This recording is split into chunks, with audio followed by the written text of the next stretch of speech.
One of today's audio clips is used by the United States Navy to simulate torture for Navy SEAL trainees. But before I get into today's stories, if you're a fan of the strange, dark, and mysterious delivered in story format, then you've come to the right channel because that's all we do, and we upload 3, 4, even 5 times every week. So if that's of interest to you, please steal the Like Button's library card and then take out several hardcover coffee table books, but then never return them. Also, please subscribe to this channel and turn on all notifications so you don't miss any of our weekly uploads. All right, let's get into today's stories.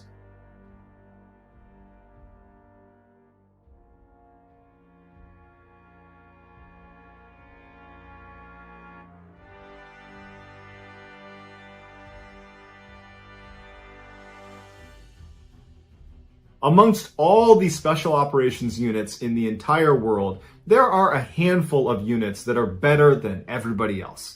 And one of them is the United States Navy SEALs. Now, I'm a little bit biased because I was a Navy SEAL from 2012 to 2017, but just objectively speaking, the amount of money that the United States Navy invests into creating one Navy SEAL is approximately $1 million. Now think about that from a military standpoint. The military is like the ultimate bureaucracy, where it's all about kind of mass producing solutions. But with the Navy SEAL teams, it's kind of like the opposite, where this big bureaucracy is spending all this money and time to identify individuals that on their own merits are going to be the solution. And in order to be identified as one of those individuals, you need to go through arguably one of the most difficult military selection programs in the entire world. And if you make it to the very end of the 1.5 to 2 year long process of becoming a Navy SEAL, one of the last things you have to do before you can actually put a trident on your chest and be a Navy SEAL is go through a course called SEER School. SEER stands for Survival, Evasion, Resistance, and Escape. They're going to teach you how to handle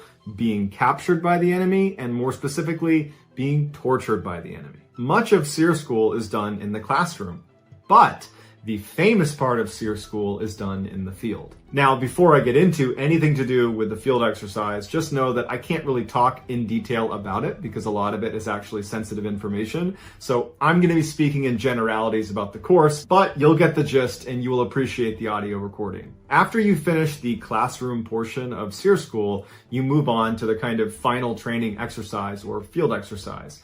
And that's where they simulate you being behind enemy lines and getting captured, and you need to basically show your instructors that you don't just crumble, that you actually can handle the stress and the pressure and the mistreatment. There are segments of the field training exercise where you are put into very stressful positions, you're sensory deprived, and you have to listen to a particular audio recording. It is the Boots poem by Rudyard Kipling, and anybody that's been through Navy SEER School knows exactly what that poem sounds like because you listen to it over and over and over and over and over. It is maddening. I mean, maddening. I put it on for this video and listened to it. I had to turn it off. It's seriously awful. And so just imagine listening to this for like, I don't want to give any times away, but it's an extremely long amount of time that you're just listening to this in this tight little space and you're all cramped up.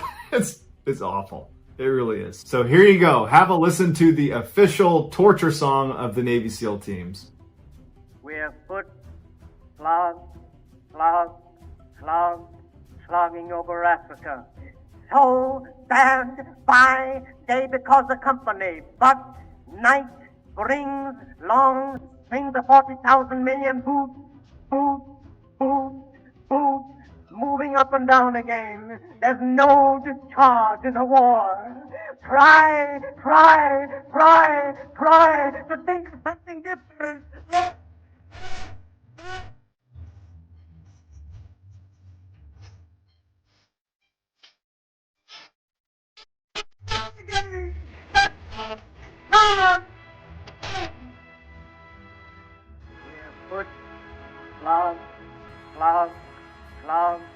Slogging over Africa.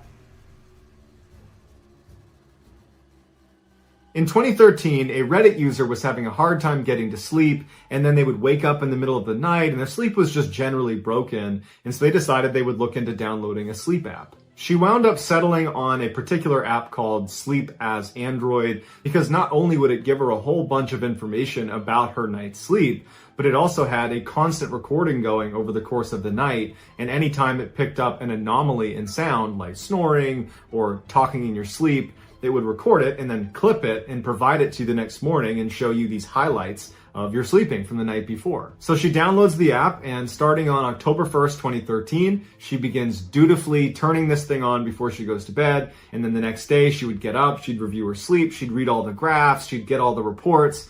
But the thing she wound up being the most interested in was this little timeline of all these instances where she would snore or make a funny sound. And it was just interesting because you don't get to listen to yourself sleep because, well, you're sleeping. But starting in November, so a month after downloading it, she started noticing that the app was picking up this strange clicking sound. It didn't have a consistent cadence to it. It almost sounded like someone had dropped something on the ground, but it was really difficult to discern it as something specific in the room. And so she assumed it had to be like the string on the fan, because some nights her fan was on, some nights it was off. And when it was swinging, maybe it was rattling the fan and the chain was bumping into the side of the frame, or it was just something else in her room. It didn't strike her as a very meaningful sound, but she was at least starting to be aware of this sound. Over the next couple of weeks, she heard the sound a couple more times, not while she was sleeping, just the next morning when she would see it on her app. And she actually started trying to recreate the sound by turning on the fan and actually shaking the fan to try to get the string to bounce up against the side in hopes that that would be the sound. But despite listening really intently for this sound, she just could not duplicate it and just didn't know where it was coming from. But again, she's not concerned, she's just a little bit perplexed. Then on December 30th, 2013, so this is about 3 months after downloading it, she's had about a month and a half of hearing these clicking sounds. She wakes up and she sees on her app's timeline, there's a whole bunch of audio recordings, but there's one particularly loud recording that took place at 2:04 a.m. earlier that morning. She loads it up and she starts hearing those clicking sounds that she had grown accustomed to hearing, but then she hears herself sit up in the bed and say, "What are you doing?" And then there's a pause, and then a male voice says back to her, "Nothing." And then you hear some more clicking, and you hear that same voice say, "That's them." And so right after hearing this recording, the Reddit user is like, "Oh my God, was someone in my house?" And she runs around the house, makes sure nobody else is there. All the doors are locked, all the windows are locked. There's no sign that anybody was in the house. Nothing's missing, at least nothing she can tell. The Reddit user's friend suggested, why don't you post it to Reddit and see if anybody can give you some insight into what this was. Out of the thousands of comments on there that were all over the map for what this could be, there was a speech expert that actually got in touch with the Reddit user and went through the audio with her and then had her send recordings to him as well as her son to try to see if it would be possible for her to make the voice. And the speech expert determined that it would be impossible for her or her son to have made the voice in the room, meaning someone else was in the room with her in the middle of the night. After this particular night, she never picked up another voice in her room with her, but she did continue to hear that clicking sound that she began to associate with whoever this person was that was in the room with her, and so she and her son ultimately moved. Here is the audio recording.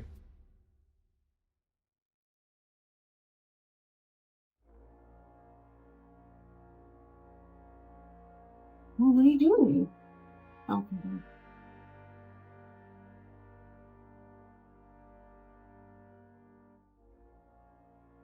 Okay.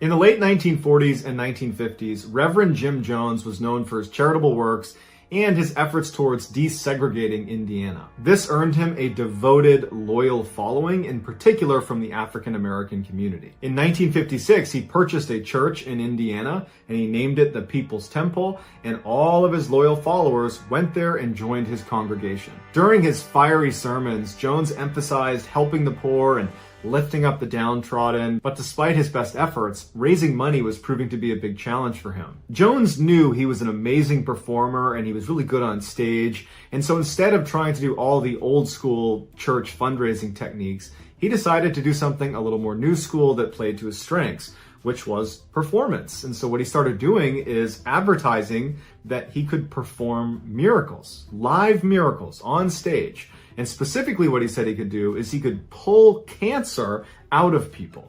And he had this magic trick where he would go up to somebody that had cancer and he would appear to be pulling on them, and then he would pull out what looked like meat from this person. And it was meat. It was chicken meat. And he made it seem like he had removed the cancer, and people loved it, and his congregation swelled immediately, and money was pouring in. And it was around this time that Jones began to realize the power of his own influence.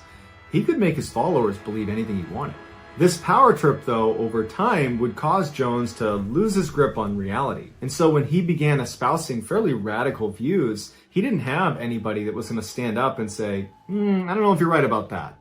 Instead, he had a mass of people that basically blindly agreed with him. But when his social goals became so radical that they attracted Marxist leaders and violent leftist groups to the People's Temple, it was the one time that his followers said, okay, enough is enough. And there was a mass defection out of the People's Temple. And some of these defectors, when they left and had a chance to kind of look at the People's Temple for what it was, they realized it was more like a cult, and that they had been brainwashed, and that Jim Jones was a lunatic, and anybody who followed him could potentially be in danger. And so they went to the media and told them about this. The media converges on the People's Temple, and all of a sudden it's this huge scandal that Jim Jones is the leader of a cult. And as stories started to break about Jim Jones being this awful person who was stealing from his members and abusing them and brainwashing them, he up and leaves for South America with hundreds of his most loyal followers, and they resettle in an area called Guyana that would eventually be called Jonestown. Life on the Jonestown compound was very grim. Not only did they have 10-hour workdays every day of the week, but food and water were extremely limited because they were so cut off from modern society that the only way they could get any sort of resources was through haggling over a shortwave radio that usually didn't even work. So they're totally cut off. They have very few supplies.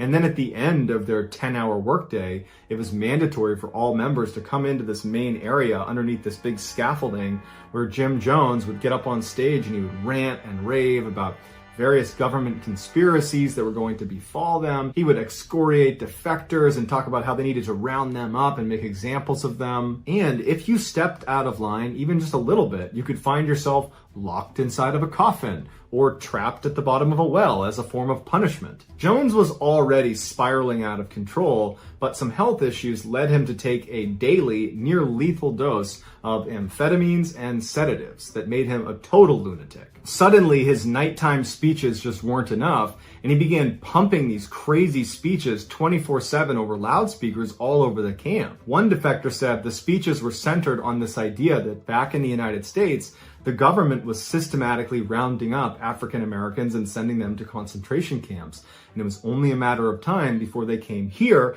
and took any of the African Americans here into captivity. And since the majority of the People's Temple were of African American descent, this was terrifying. U.S. Congressman Leo Ryan had been keeping close tabs on the People's Temple ever since the news broke about Jim Jones kind of being a hack and a maniac. And when they went to South America, he just felt like no one's really checking in on them, and I'm concerned for the well-being of the people that are there. And so on November 18th, 1978, Ryan, along with 18 other people, flew to Guyana to talk to Jim Jones and to make sure that everything was okay. When he arrived, he was expecting it to be kind of in disrepair and be this chaotic scene, but it wasn't. The camp was maintained, people were well-dressed, polite. It seemed like a happy and healthy community with a few hundred people there. And he actually went to Jim Jones and says, you know, it looks like you got a good thing going here. But Jones, in his totally delusional state, believed Ryan was being sent by the U.S. government to round up the members and to ship them into concentration camps. And so as soon as the congressman left the camp and was headed back to the airport, Jones sent a security team after them, and they shot and killed Leo Ryan along with 4 others. While that massacre is going on, Jones goes over to the middle of the camp where he normally gives his nighttime speeches, and he calls all 900 plus members to the middle of camp to listen to him. He turns on a recording device, he picks up his microphone, and he delivers a speech that would come to be known as the death tape. His famous first line of this speech is, "I've tried my best to give you a good life." And you can hear the crowd erupt with cheers as he says this, and what listeners of this tape can't see is what's being unveiled at the same time. Right next to Jim Jones is this silver cauldron of this sickly purple liquid, and next to it are about 900 cups. The next day, authorities are outside the gate of Jonestown and they're getting ready to head into Jonestown to confront Jim Jones about his connection to the murder of Congressman Ryan and the 4 others. And they're loading their guns, they're getting ready for what's bound to be massive resistance from this crazy cult leader and his followers. And as they're making their way down the road and the camp comes into view, they notice that it's eerily quiet and they don't see anybody moving around. And as they're walking through some of the high grass, someone trips and falls and they think they've stepped on a log. But when they stand up and look down, they notice that it's a dead person and they scream out. And then everyone's looking around and they notice that all over the ground in front of them are hundreds and hundreds of dead bodies. There's more bodies than they can possibly count. The previous night, that purple liquid that was revealed to the crowd after Jim Jones begins his speech was Kool-Aid mixed with cyanide. And over the course of several hours, and it's all recorded on the death tape, he encourages his members to come up and die with dignity and drink the Kool-Aid. However, if you didn't drink the Kool-Aid or didn't want to drink the Kool-Aid, like many of the 300 children, their parents would make them or the armed guards would come over and they would inject them with it. And after everybody's died, Jim Jones doesn't even drink from the Kool-Aid. He ends up shooting himself. I've decided to only include a very small portion of the death tape because so much of it is just, it's heartbreaking, it's distressing, and it should be something that you decide you want to listen to. It should not be thrust upon you.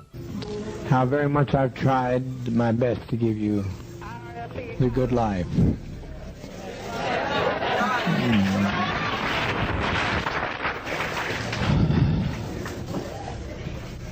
It was said by the greatest of prophets from time immemorial, no man takes my life from me, I lay my life down.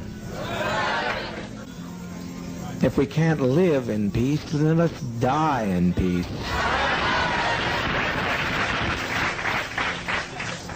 We've been so betrayed. We have been so terribly betrayed. Take the portion like they used to take in ancient Greece and step over quietly, because we are not committing suicide. It's a revolutionary act. We can't go back. They won't leave us alone.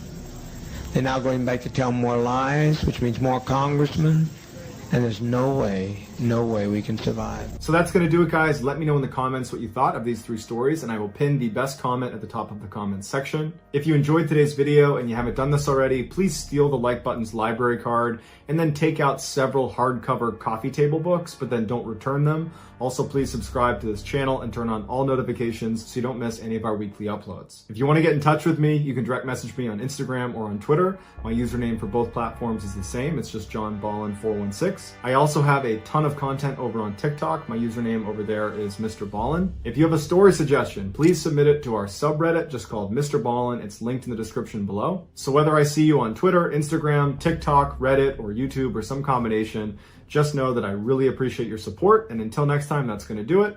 See ya. Today, I'm going to share 3 progressively more disturbing stories, and at the end of each of them, I will share the photo that is famously associated with that story. But before we get into those stories, if you're a fan of the strange, dark, and mysterious delivered in story format, then you've come to the right place, because that's all we do, and we upload once a week. So, if that's of interest to you, please replace all of the like button's toilet paper with duct tape. Also, please subscribe to our channel and turn on all notifications so you don't miss any of our weekly uploads. Okay, let's get into today's stories.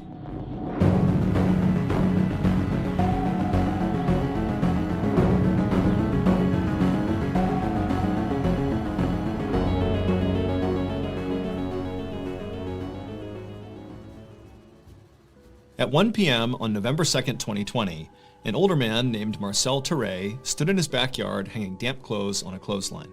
Marcel and his wife, 83-year-old Paulette Landru, lived on a quiet street in the small city of Anden, Belgium. And usually, their days were filled with household chores or visits from their kids. But over the last few months, Marcel had started to spend a lot more time taking care of his wife because she had recently been diagnosed with Alzheimer's disease. Alzheimer's disease is a type of dementia that causes memory loss and confusion. And so Paulette needed help remembering to eat or to take her medications on time. And sometimes she would just wander off without telling Marcel, and Marcel would have to go corral her and bring her back home. For Marcel, watching his wife struggle with this disease was absolutely heartbreaking, and so he did everything in his power to make her life as comfortable and happy as he possibly could. And so before he had come out to hang up the laundry, he had made sure to set his wife up in front of the TV with a nice lunch so she could eat and watch her favorite show. And so Marcel hung up the last piece of clothing and then picked up the empty laundry basket and headed back towards the house. When he went inside, he expected to see his wife still sitting on the couch watching TV. But she wasn't there anymore. Marcel immediately began calling out his wife's name, but she didn't call back. And then he searched the whole house and he couldn't find her. And so starting to panic, he went outside, he searched the outside of the house, she wasn't there. He even knocked on some neighbors' doors, but they hadn't seen her. And so at this point, Marcel was very scared, given the fact that his wife had Alzheimer's and could easily wander off and put herself in a very dangerous situation without even knowing. And so instead of waiting any longer to just hope she showed up again, he picked up the phone and he called the police. Less than an hour later, Marcel stood outside of his house looking at helicopters flying overhead, and he knew at least half a dozen officers were spread out around the neighborhood, knocking on neighbors' doors. There were canine units searching the surrounding area. This huge search, it was all for Paulette. Marcel was glad to see that clearly the police had taken the search very seriously, and so he was confident that they would find his wife and that hopefully she'd be okay. But the hours kept ticking by, and as the sun began to go down, there still was no sign of Paulette. A police officer told Marcel that they would keep on investigating and hopefully find his wife as soon as possible. But over the next few days and weeks, Paulette didn't turn up, nobody had any idea where she was, and before long, weeks turned into months, and then months turned into 2 full years that nobody had seen Paulette. And by that point, Marcel had basically resigned himself to the fact that he very likely would die without ever figuring out what happened to his wife. But then, one day in early October of 2022, so 2 years after Paulette went missing, one of Marcel and Paulette's neighbors was at home on their computer looking at a particular website. And as they were scrolling through this website, they happened upon an image that as soon as they saw it, they froze. Because this neighbor was very well aware of the fact that Paulette had gone missing and nobody had found her.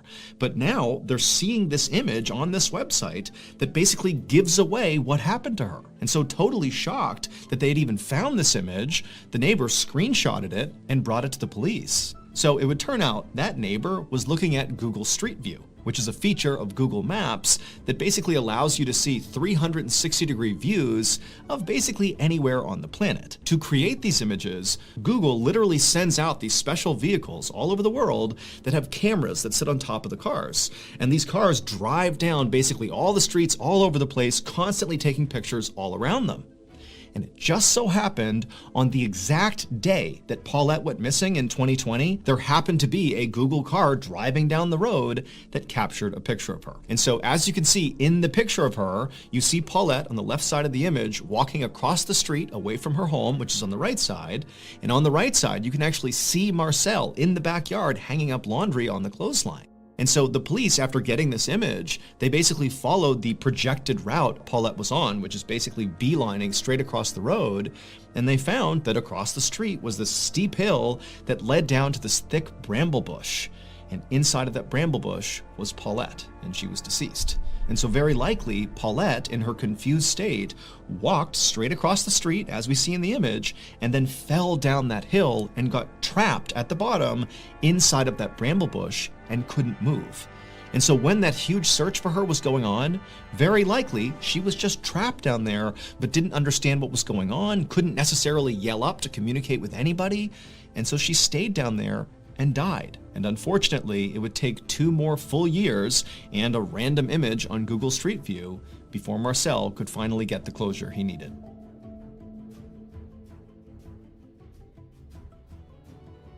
Thank you to BetterHelp for sponsoring today's video. I've talked a lot about how therapy really helped me when I left the military in 2017. It took time, but I went from being this very angry person who was struggling with depression to feeling like I was at peace and content again.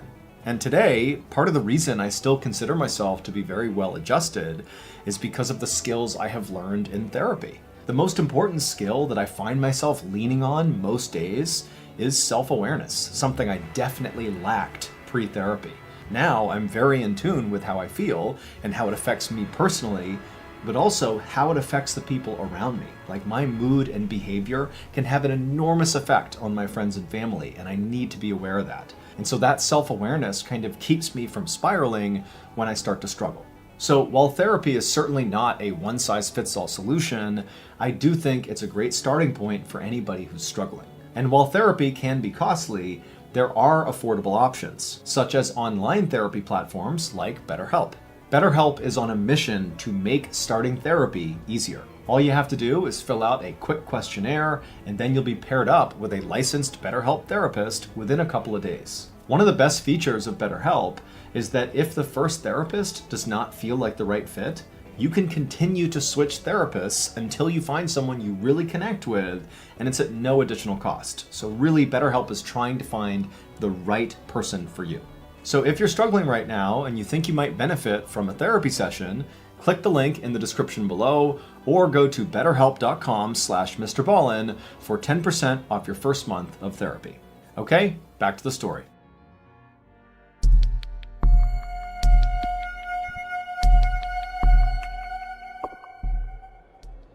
Around 10 a.m. on July 26, 2015, a 31-year-old mom named Xiang Lu Xuan and her husband chased their 2-year-old son around a brand new indoor playground. This playground was on the 6th floor of a mall in Jingzhou City, which is in central China.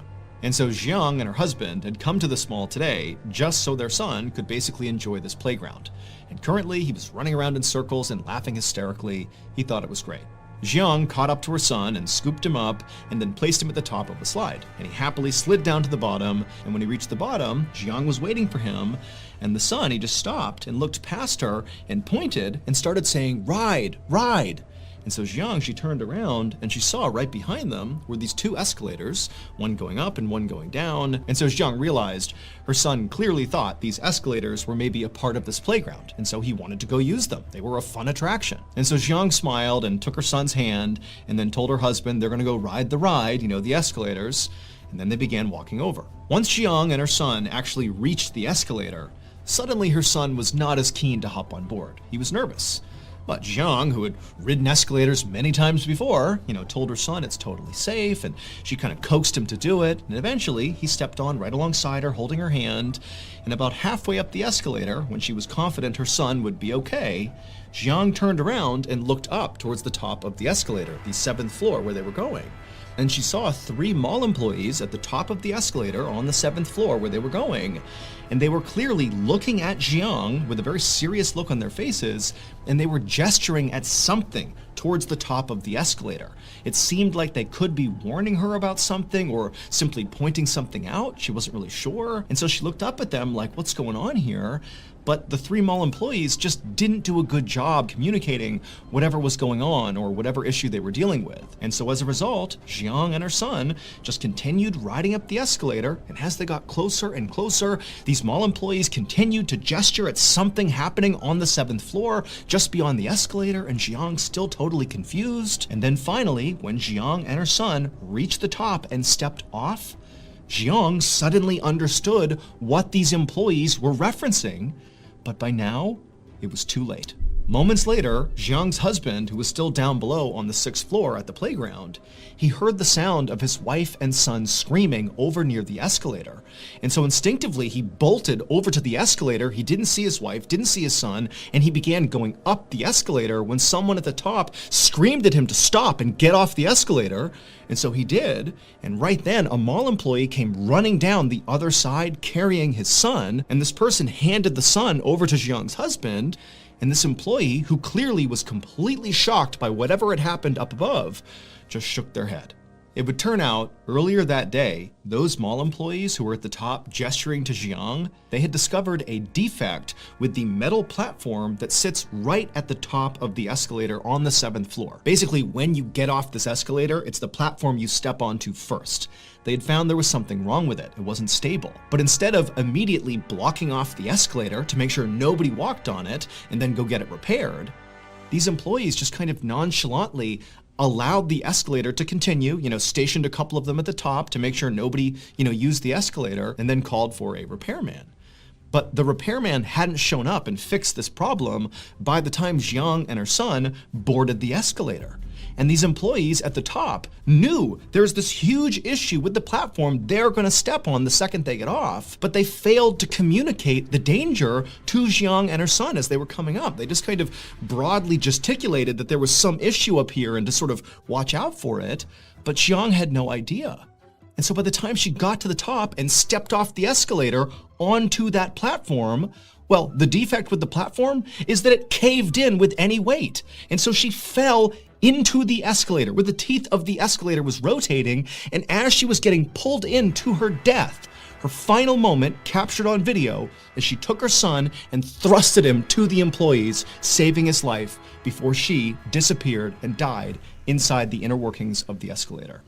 Following Jiang's death, there was a full-scale investigation, and quickly there were massive safety failures identified on the part of the company who made the escalator and also on the mall itself. 2 people were ultimately arrested in connection with Jiang's death and these safety failures, and the mall reportedly offered to pay some settlement to Jiang's family. However, the details of that settlement have not been made public.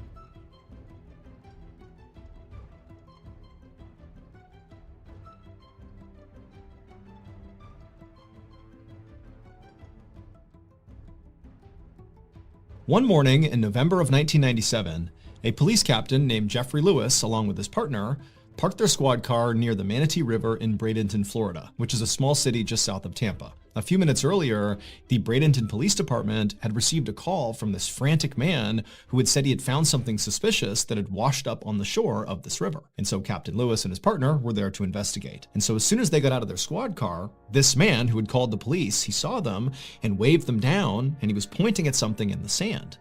And so Captain Lewis and his partner, they walked over, and before they even talked to this guy, they just looked down at what he was pointing at, and right away they could see why he called the police. Because there, sitting on the sand, was a severed human hand. And so the instant Captain Lewis saw this, his first thought was actually just alligators, because there were alligators that swam in the Manatee River, and people were told about them and were told, not to go swimming here, but people still did. And so his thought was, well, maybe one of the alligators got a swimmer. However, when Captain Lewis looked at the hand more closely, he could tell right away that that probably did not happen, because where the hand had been cut off from the body, the cut was almost surgical. It was very, very neat. Whereas if an alligator had ripped the hand off, it would be rough. But this almost looked like a surgeon had carefully removed the hand. And so what this signaled to Captain Lewis is this hand very likely represented a murder victim. Somebody who killed this person, cut their body up, and one of their body parts is now washed ashore. And so Captain Lewis turned to his partner and told him to call for backup. And within an hour, police officers were scouring the Manatee River looking for the body that belonged to this hand. Meanwhile, the captain bagged this hand as evidence and brought it to the county sheriff's crime lab, hoping that forensic experts could potentially figure out who the victim was using fingerprints. However, when he actually handed over the hand to these forensic technicians, they told Captain Lewis that it was very likely going to be impossible to try to pull prints from this hand because the hand was very badly decomposed and water damaged. But they told Captain Lewis that despite this being a total long shot, they would still give it a try. And so really all Captain Lewis had was this hand, and so he just kind of waited for information from the crime lab about the fingerprints. And before long, the waiting went from days to weeks to months, with no fingerprints. And so with no fingerprints and no other breakthroughs in this case, Captain Lewis moved on to other cases. That is until June of 1998, when Captain Lewis was sitting in his office doing some work, when he suddenly got a call from the crime lab about the hand. An employee told Captain Lewis they had finally made a breakthrough. When they couldn't get the prints off this hand at first, they had moved to this very complicated technique where basically they would peel individual layers of skin off the hand and sort of piece together all the information to get a print. And amazingly, this technique worked. And so not only did they now have this print, but they had also already run this print through the Florida State database, and they had gotten a match. The hand belonged to a man named Willie Suttle. As soon as he hung up, Captain Lewis opened up a new tab on his computer and began researching Willie Suttle to figure out who this person was. And he quickly found through public employment records that Willie had been a retired garbage collector, and then also Captain Lewis looked at police records and discovered that Willie had a minor criminal history. But what really stood out in his research about Willie was that Willie had never been reported missing. Willie had instead been reported dead. Right there in the public records that Captain Lewis was looking at, he found Willie's death certificate. And this document said Willie had died of natural causes 5 months prior to his hand washing up on shore. And also it said Willie had been buried in a local cemetery, and no police had ever been involved in his death because no crime had been committed. And so Captain Lewis was baffled. None of this made any sense. If Willie had died of natural causes and been buried over a year ago, then how did his hand, his severed hand, wind up on the shore of the Manatee River? The next day, which was Friday, June 26th, Captain Lewis, along with a few other police officers, went to the cemetery where Willie had been buried, and they exhumed his casket.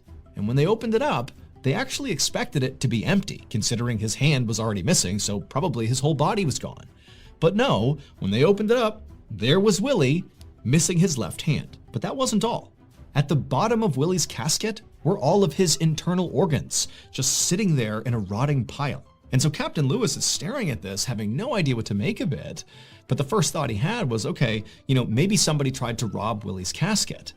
But he's thinking, if they did that, why did they cut out his organs and stash them at the bottom of the casket? And also, why did they remove his left hand and chuck it in the river? Like, that doesn't make any sense. It felt like every clue Captain Lewis found was only making this case harder to solve. But he hoped when he sent off Willie's body to the county medical examiner that they would be able to provide him with some more answers as to what happened here. Later that afternoon, the county medical examiner would perform an autopsy on Willie's body.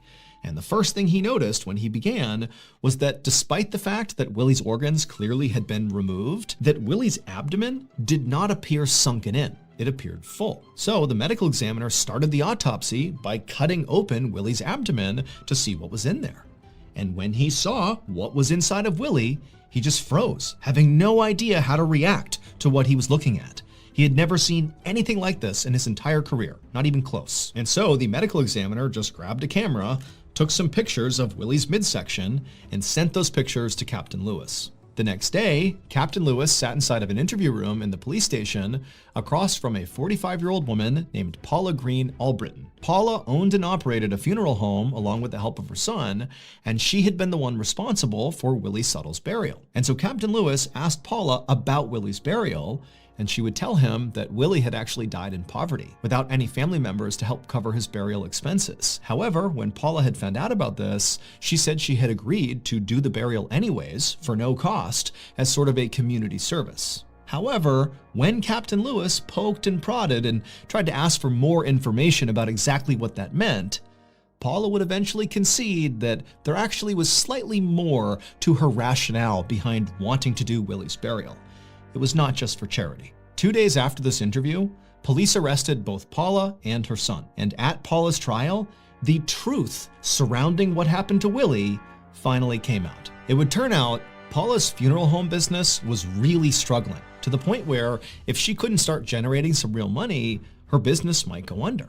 And she couldn't have that. And so Paula decided she would conduct a prosperity ritual to right her business. But to perform this prosperity ritual, Paula needed a body. And so along comes Willie Suttle, who's died in poverty and his family can't afford his funeral. And Paula says, "Don't worry, I'll take him on for free." But really what she needed was Willie's body. And once Paula and her son had possession of Willie's body, they began the ritual, which started with Paula's son carefully cutting off Willie's left hand. And then the two of them cut Willie's midsection open, removed all his internal organs. And then Paula got out all these voodoo dolls, and she wrote on pieces of paper the names of the other funeral homes, her competitors in the area, and she pinned these pieces of paper to each of these voodoo dolls. And then she took those voodoo dolls and jammed them inside of Willie's abdomen in the empty cavity they had created, and then they stitched him back up. And then she took Willie's body and his organs, and she chucked them into a cheap casket and had him buried. And then she also took the hand that her son had removed, she put it inside of a plastic bag, added some weight to it, and chucked it into the Manatee River. Paula believed this voodoo ritual would literally cause the owners of the other funeral homes, whose businesses she wrote down on the dolls and jammed inside of Willie's body, that this ritual would literally cause all of them to be struck down and killed, putting their businesses out of business, thereby leading to her business prospering once again. However, none of these things came to fruition. The ritual did not work the way Paula intended it to. Instead, the hand that she had thrown into the river ultimately washed ashore, and before long, the police figured out what Paula and her son had done. In 1999, so 2 years after Willie's hand had washed up on shore, Paula and her son were found guilty of desecrating Willie's corpse. Paula's son ultimately served 1 year in prison. As for Paula, her conviction was actually quickly overturned due to a technicality. It was discovered that during an interview with Paula, that police detectives told her that she could not be convicted if this ritual was part of a religious practice, that she was protected under the US Constitution. And so Paula, who confessed to doing this ritual, did so by saying it was part of her religion. She practiced voodoo. I am a voodooist, and I've survived because I know how to survive. And that's part of my religion. And so in court, that confession was ruled inadmissible. And so she walked free. Here is a photo of the 12 voodoo dolls found inside of Willie's body, with the notes Paula wrote cursing her competition still attached. Are you the type of person who has binged basically all of my YouTube videos, and every week you anxiously wait a new upload? If so, thank you, but also you're in luck. Because if you didn't know this, we actually have a separate podcast, the MrBallen podcast, that has literally hundreds of stories that are not on YouTube that you can binge right now. That podcast is available on all podcast platforms. Again, it's just called the MrBallen podcast.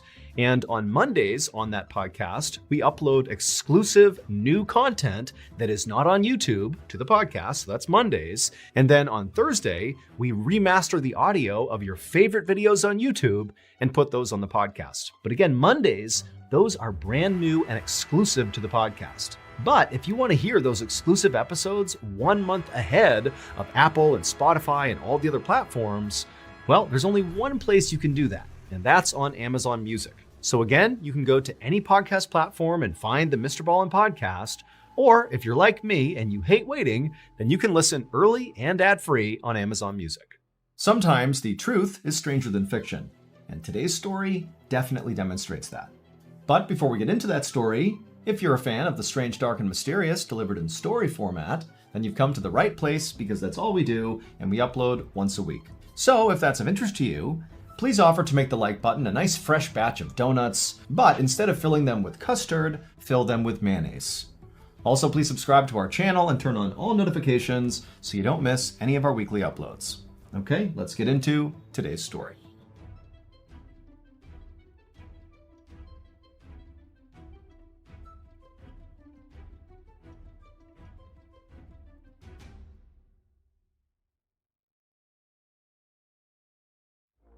On the afternoon of July 18, 1997, a man was driving down a road surrounded on both sides by trees in a rural part of Wisconsin called Douglas County. There were no other cars on the road, and so this guy was driving pretty fast. And as he rounded this bend in the road, something out the passenger side window on the side of the road in the grass caught his eye. He couldn't tell what it was, but it was a pretty big object, and after he drove right past it, he just couldn't stop thinking about it. Like, whatever it was, it just seemed out of place. And so for whatever reason, this man felt compelled to actually stop and go see what it was. And so he slowed down and parked on the shoulder, he got out, and began walking along the road back in the direction of this object. And as he got closer, he began to see this object again in the shoulder of the road, and it was sort of obscured by grass and other things, so he couldn't see what it was. But as he got closer, he saw the object was pretty big, and it was all white. And as he took a few more steps and got within maybe 20 or 30 feet, he finally got a better look at this object, and he just froze. Because the object was a man wearing all white, a white suit, a white belt, white shoes, all white, and he was laying on the side of the road, just totally motionless. And for a second, the driver thought, maybe this guy is sleeping, but after taking only a few more steps and getting a totally unobstructed view at this guy, he saw there was a gaping hole in this man's chest. He was obviously dead. And so the driver turned around, ran back to his car, sped to the nearest house, and called 911. The next morning, a Douglas County detective named Stephen Long was sitting at his desk looking at the photos of the dead man in white. This murder case was less than 24 hours old, But already, this was one of the weirder cases that this detective had ever been assigned to. The victim had pretty much immediately been identified because he was carrying on his person his wallet, and in his wallet was his driver's license, and so they knew who he was. But the man in white's identity actually made the whole case more confusing, not less. And Mark had no obvious ties to the area, so what was this rich guy doing 3 hours from home, dressed all in white, getting shot to death on the side of the road? Like, it didn't add up. The dead man was a 45-year-old millionaire named Mark Foster. And Mark lived 3 hours away in Minneapolis, Minnesota, and had no discernible ties to Douglas County. And so the detective was thinking, like, what is this rich guy doing here, dressed head to toe, all in white, getting murdered on the side of some local random back road? But things only got more confusing from there. After the medical examiner did Mark's autopsy, he told Detective Long that he had discovered a note inside of Mark's shoe. And the note just said, "Jack Frazier isn't here, but it's Jimmy Bailey, or a lookalike? I hope I'm okay." Now, nobody, including Detective Long, had any idea what this note meant. It was far too cryptic. But when they ran Jack Frazier and Jimmy Bailey's names through their database, the police discovered that both of those men, one, existed, and two, they lived in Minnesota, same as Mark Foster. And so naturally, Detective Long began to suspect that maybe those two men were connected in some way to Mark Foster. Maybe they were involved in his murder, or maybe they were actually his killer or killers. He didn't know, but it was his best lead. So Detective Long decided he would just have to go to Minneapolis to try to find out more. A few hours later, Detective Long parked his car at the Minneapolis police station. He got out and walked inside the building. Waiting for him inside was the local detective who Mark had already spoken to. And so after meeting this detective, the two of them went into an interview room where Mark Foster's wife was waiting for them. And right away, Detective Long noticed that she was very pregnant and at least 15 or 20 years younger than Mark. But despite that, she seemed very composed. It would turn out she had already been told about her husband's death, and she was basically resigned to the fact that she was here to try to answer questions to figure out what happened. And so the detective sat down and they began to interview her. And then when they brought up the note that was found in Mark's shoe, specifically when they said the two names that were on that note, Jack Frazier and Jimmy Bailey, when they said that, it triggered something in Mark Foster's wife. She immediately began to cry, and then in between sobs, she would tell the detectives that she knew who those two men were. She told them that she had previously had relationships with both of them before marrying Mark. And she said after she married Mark, Jack and Jimmy became very jealous. They didn't like the idea that she had chosen Mark over them. And so she had always felt like those two, Jack and Jimmy, sort of had it out for Mark as a result of this romantic rivalry. After the interview with Mark's wife ended, Detective Long began to think that, despite this case appearing on the surface to be very odd and confusing, that perhaps in reality, it was quite simple. Maybe Jimmy and Jack were so jealous of Mark that they killed Mark. I mean, based on what Mark's wife had just told them in the interview about them being romantic rivals of Mark, and also the fact that that note was in Mark's shoe and named those two men, it certainly seemed very possible. But over the next couple of days that Detective Long began digging into this theory, that theory fell apart. Because it would turn out Jack Frazier and Jimmy Bailey had absolutely airtight alibis. They simply couldn't have been the killers. Now, Detective Long was obviously frustrated. He felt like he really had it here. But he was not deterred. He decided his next move would be to try to better understand his victim. To this point, he had already interviewed a lot of Mark's friends and family, but something he had not done yet was simply go to Mark's house and have a look around.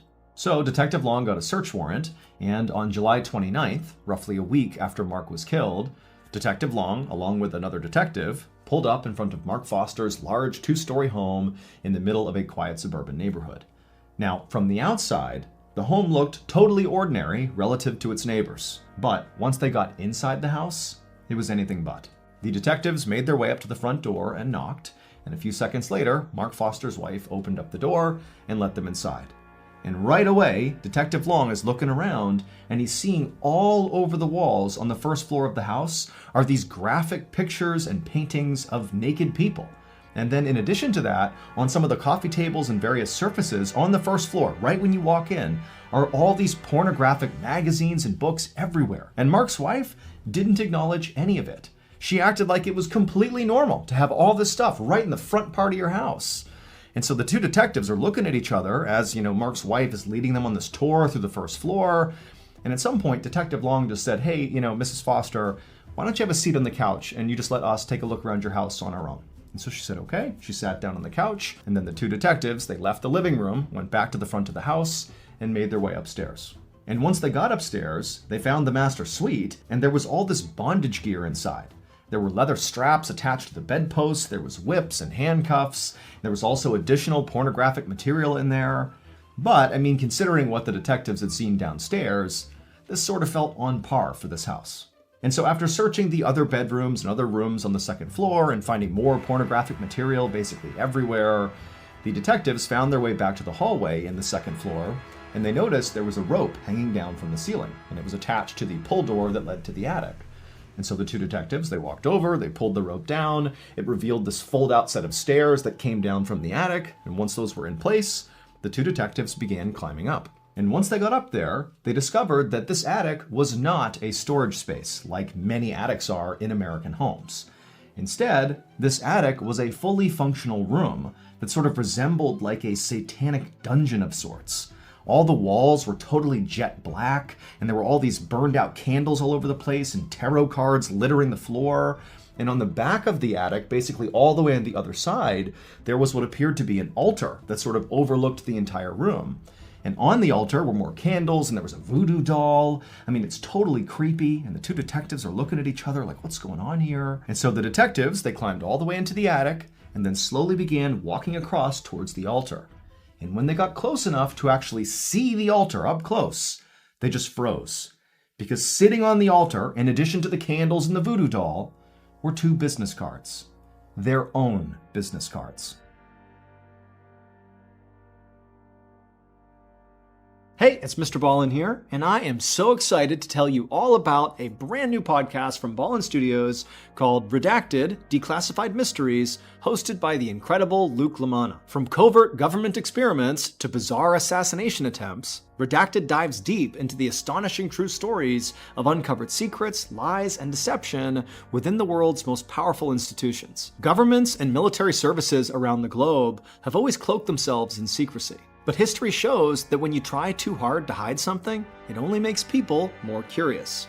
Luke and his team have spent months researching these totally true and thoroughly twisted tales, guaranteed to keep you on the edge of your seat. Stories like the mind-bending truth behind Operation Paperclip, where former Nazi scientists were smuggled into America to advance US technology and intelligence during the Cold War. Or the shocking story of Charles Manson and the CIA, revealing how a notorious cult leader might have been entangled in a web of covert operations. Trust me when I tell you, the stories are real and the secrets are shocking. Follow Redacted, Declassified Mysteries with Luke LaManna on the Wondery app, or wherever else you get your podcasts. You can listen ad-free right now by joining Wondery Plus in the Wondery app or on Spotify.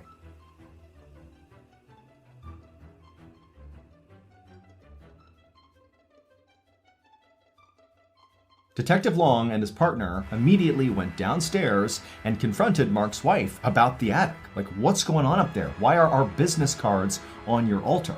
But Mark's wife, the second that attic was mentioned, went silent. She refused to speak about anything to do with the attic. And so after a minute, realizing this conversation was going nowhere, Detective Long and his partner called for backup. And as they waited for backup, the two of them stepped away from Mark's wife and began speculating, like, is this a cult? Was Mark a part of a cult that ran it out of his attic? Like, what's going on here? And are we being targeted by the cult? Is that why our names are on the altar? A few minutes later, backup arrived, and they would do a much more extensive search of the property.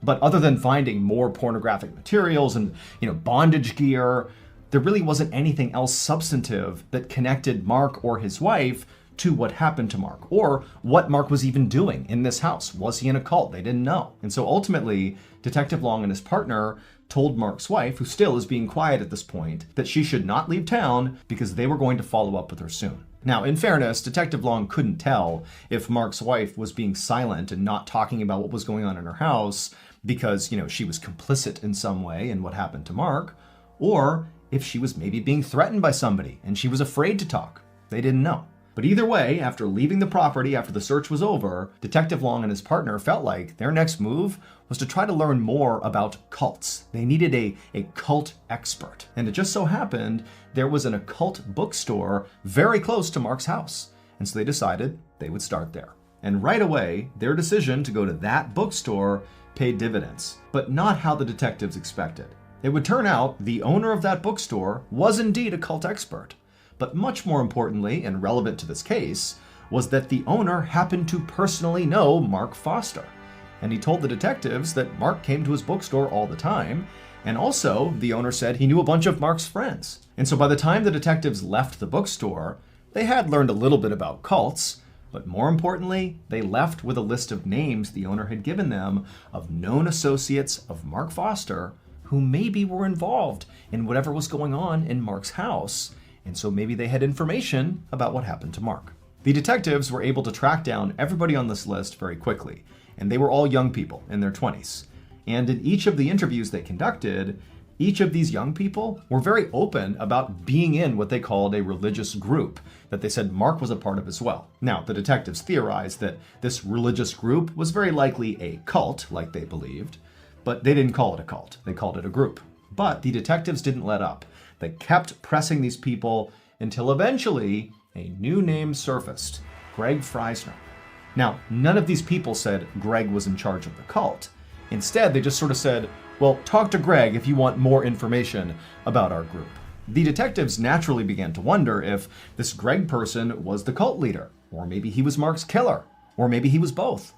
But regardless, it seemed pretty apparent that they needed to talk to Greg because he might have more information about what happened to Mark. It took a few days, but the detectives were able to track Greg down, and they brought him in for an interview.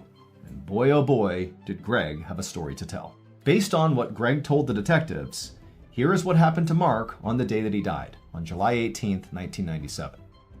On that day, Greg Freisner met Mark Foster at Mark's home. And when Mark came outside, he was dressed head to toe in white, something he would do for special ceremonies. And so Mark, he came down the steps, didn't say a word to Greg. They went to Greg's car. Greg hopped in the driver's seat, and Mark climbed into the back seat. And before long, they took off and began driving northeast. And for hours, these two just drove in total silence. Mark just stared out the window, and Greg focused on driving. The only thing that happened during this multi-hour-long drive was at some point Mark pulled out a piece of paper from his coat pocket, and he wrote something on it, and then after staring at it, he kind of smiled and tucked it into his shoe.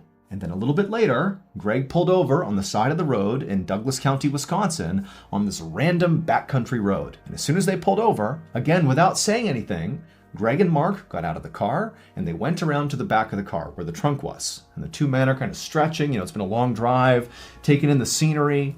And then before long, Greg pops open the trunk. And in the trunk is a rifle. Neither men have any strong reaction to this. Greg just reaches down, pulls the rifle out, and Mark, calm as can be, just begins walking over to the side of the road, to the shoulder. And then once he got to the shoulder, Greg came over and stood right in front of him and just looked intently into Mark's eyes, looking for the signal. And at some point, after Mark kind of composed himself, he nodded at Greg, at which point Greg raised that rifle, placed the barrel directly on Mark's chest, and fired. Mark crumpled to the ground, and he laid there for a second just moaning horribly, and Greg just stood over him watching until finally Mark went silent and died, at which point Greg casually went back to his car, got inside, and drove home. The only time he stopped was to throw his rifle into a nearby river. But once Greg got home, he was overjoyed because he knew the sacred ritual he had just carried out with Mark had been a total success. It had gone exactly to plan. It would turn out Mark Foster was absolutely a member of that religious group, the cult, if you will.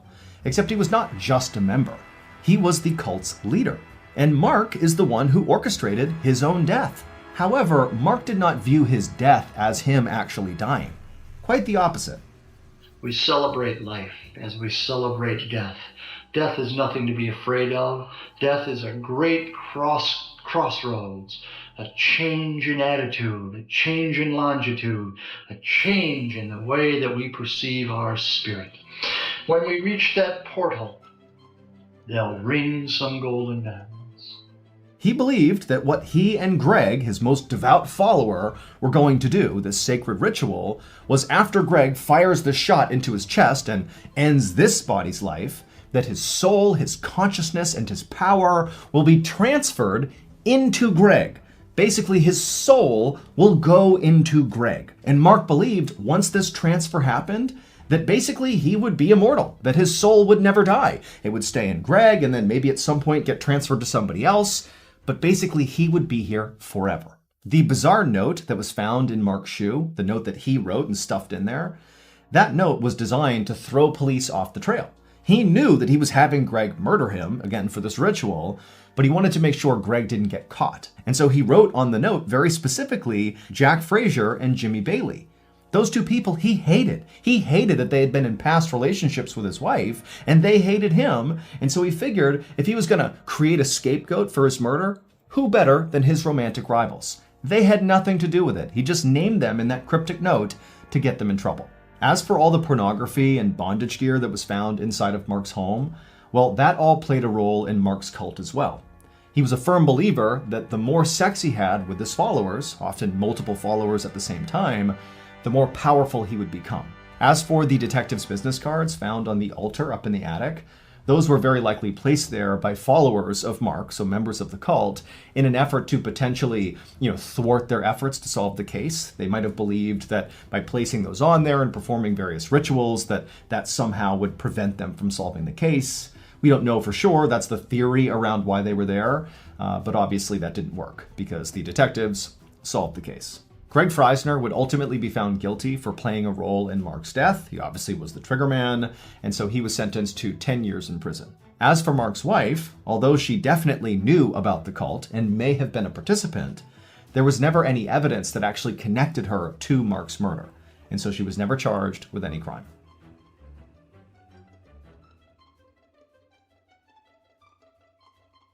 An American submarine, L2, was hurrying to assist a Portuguese freighter, which had been torpedoed near Padstow, when she had encountered UB-65 sitting motionless on the surface. As Lieutenant Augustine Grant prepared to give the order to sink the unsuspecting enemy vessel, he paused momentarily. Through his binoculars, he could see that the German submarine was already listing heavily to one side in the water. He could also make out the shape of a solitary officer standing up on the ship's deck, apparently staring out to sea.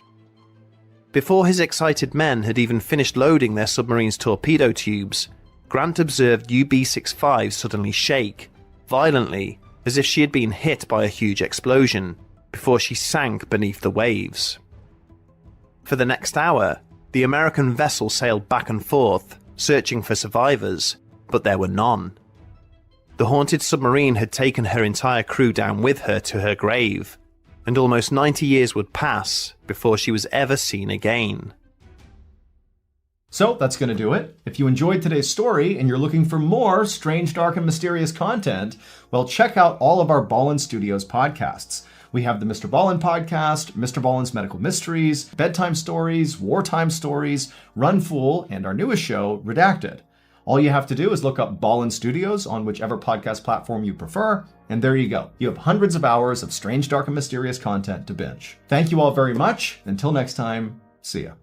Today, we're going to look at 3 final messages from people who knew they were about to die. But before we get into those stories, if you're a fan of the strange, dark, and mysterious delivered in story format, then you come to the right place because that's all we do, and we upload 3 or 4 times every week. So if that's of interest to you, please replace all of the like button salted butter with unsalted butter. Also, please subscribe to our channel and turn on all notifications so you don't miss any of our weekly uploads. All right, let's get into today's stories.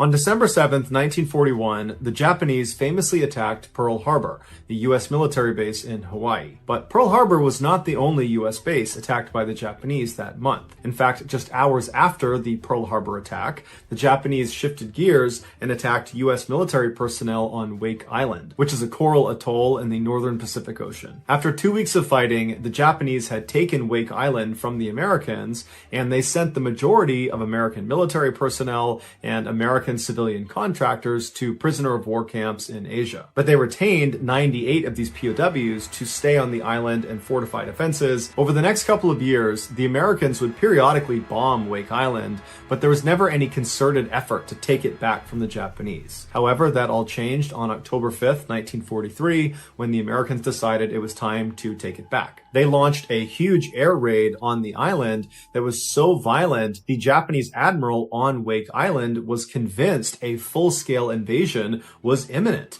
And so in his paranoia, he ordered the 98 POWs they had retained on the island to be executed. And so they marched these 98 POWs to the edge of the sea, they blindfolded them, and then they gunned them down. But in the chaos of the air raid and the execution, one of the American POWs somehow managed to escape. After the Japanese had left the area, this POW snuck back down to the execution site, and he carved into the rock a memorial for all 98 of the POWs. So he was including himself in that number because I'm sure he knew he would eventually be recaptured. This was a small area and he was the only American there. And sure enough, this POW was recaptured that day and he was personally executed by the Japanese admiral. The identity of this POW has never been determined. After the war ended, the Japanese admiral that ordered these executions was tried for war crimes, found guilty, and put to death himself. The so-called 98 Rock can still be seen on Wake Island today.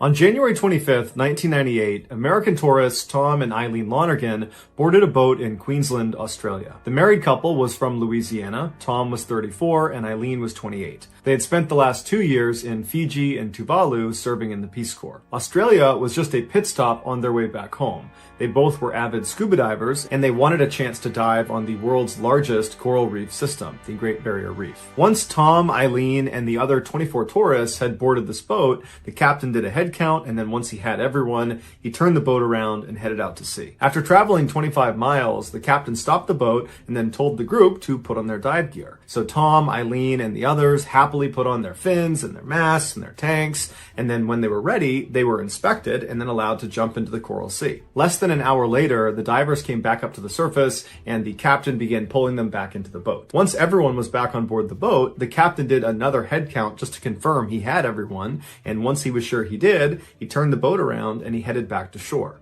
Except the captain miscounted and neither he nor anyone else noticed. Shortly after the boat had left the area, Tom and Eileen Lonergan came up from their dive and looked around and realized they had been abandoned. After the initial panic wore off, they probably told each other that don't worry, as soon as that boat gets back to shore, they will find inside the boat our wallets and passports and other personal items, and they'll know we aren't with them and they'll come out and get us. And so most likely the couple was fairly optimistic as they just treaded water waiting for someone to show up any minute. Except they didn't show up any minute. It took 48 hours before anybody showed up because that's how long it took before someone saw their wallets and passports and personal items were still inside that dive boat. And in those 48 hours, Tom and Eileen were exposed to intense summer heat, no fresh water, and sharks. When their personal effects were finally found, a huge search was launched for them, but there was no sign of them. A month later, a female wetsuit washed up on the shores of Australia, and it was the same size as Eileen's, and an expert analyzed it and said it had been floating in the water for about a month. So that lined up with when Tom and Eileen went missing. 5 months later, more diving equipment washed up on the shores of Australia. Among those items were life jackets with the Lonergan name stenciled on the back of them, as well as an air tank and a dive fin that belonged to Eileen. But the most disturbing thing that washed up on shore was the couple's diver's slate. A diver's slate is like a dry erase board that works underwater. On this slate was the Lonergan's final message. It said, "To anyone who can help us, we've been abandoned on Agincourt Reef. Please help us before we die. Please help." Above the message was a date. It was January 26th, 1998. So that would have been 1 day after they were abandoned at sea. So we know the couple was alive for at least 24 hours. But beyond that, no one knows what happened. Some say the pair staged their disappearance so they could start a new life somewhere, or so they could take their own lives. Others say they were devoured by sharks. Most experts believe they eventually became delirious from the dehydration, and that would have caused them to willingly take off their diving equipment, and without that equipment, they wouldn't have been buoyant, and so at some point they couldn't have continued treading water, and they would have drowned. But regardless of which theory is correct, Tom and Eileen have never been found. Bryce Gillies was born in 1989 in Northern Virginia, just outside of Washington, D.C. From a young age, Bryce's parents knew he loved the outdoors, and so they signed him up for the Boy Scouts. And as a scout, Bryce learned, amongst many things, how to survive in the wilderness. And he would routinely put this training to the test by leaving his house and heading off to the nearby Appalachian Trail and hiking around sometimes up to 20 miles in a single day. Bryce ultimately became an Eagle Scout, which is the highest rank anybody can obtain inside of the Boy Scouts, a rank that only about 8% of scouts will ever reach. After he graduated from high school in 2007, Bryce decided he wanted to go to school out west. And during a visit to Northern Arizona University, Bryce fell in love with their school because all around their campus were these unbelievable hiking trails that were totally unlike anything he saw growing up on the East Coast. Bryce decided this was his dream school, so he applied, and a couple weeks later, he got accepted. He was totally thrilled. During his first couple of years at NAU, Bryce took full advantage of these totally amazing hiking trails within a couple hours of the campus. He also spent some time overseas in West Africa, helping to build a medical clinic for people in need. During the summer break of 2009, so going into his third year at NAU, Bryce was still living out in Arizona in an apartment, and he still had a few weeks before classes started. And so he decided he would head off to the nearby Grand Canyon to do a little bit of hiking. He had recently read in an outdoor magazine about this lesser known but unbelievable trail that was just for experts in the canyon that he wanted to try. It was called the Deer Creek Thunder River Loop, and it brought hikers to this remote location where water gushed out of this huge limestone rock wall, transforming the desert landscape below into this unbelievable green oasis. The article said very strong hikers could complete this nearly 28-mile loop in about 3 days. Since Bryce considered himself a very strong hiker, he decided this was perfect for him. Bryce called his parents and let them know he was going to do this loop, and that when he came back in a couple of days, he'd be making a trip to Virginia to visit with them. Then Bryce called some friends in the area to see if they wanted to come with him on this hike, but no one was available, so Bryce decided he would go on his own. So the next day, which was Saturday, July 18th, Bryce loaded up his car and he began driving these several hours to the parking lot that was nearest the trailhead. Bryce parked his car, he got his gear out of the trunk, and then he set off down the trail. Bryce had not obtained a backcountry permit for this hike. This was a requirement for anybody doing an overnight out in the canyon, which Bryce planned on doing. Bryce also didn't file his route with the park rangers.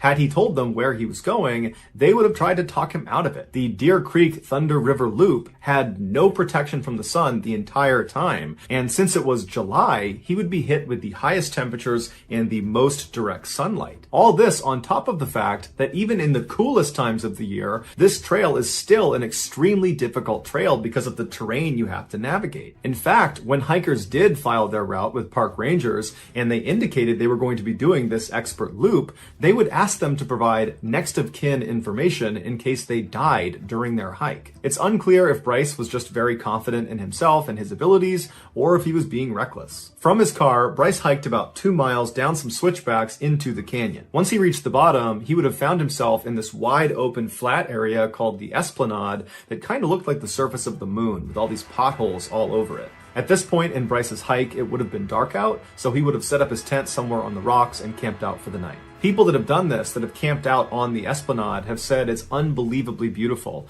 because most people experience the Grand Canyon from high up on one of the rims looking down into it.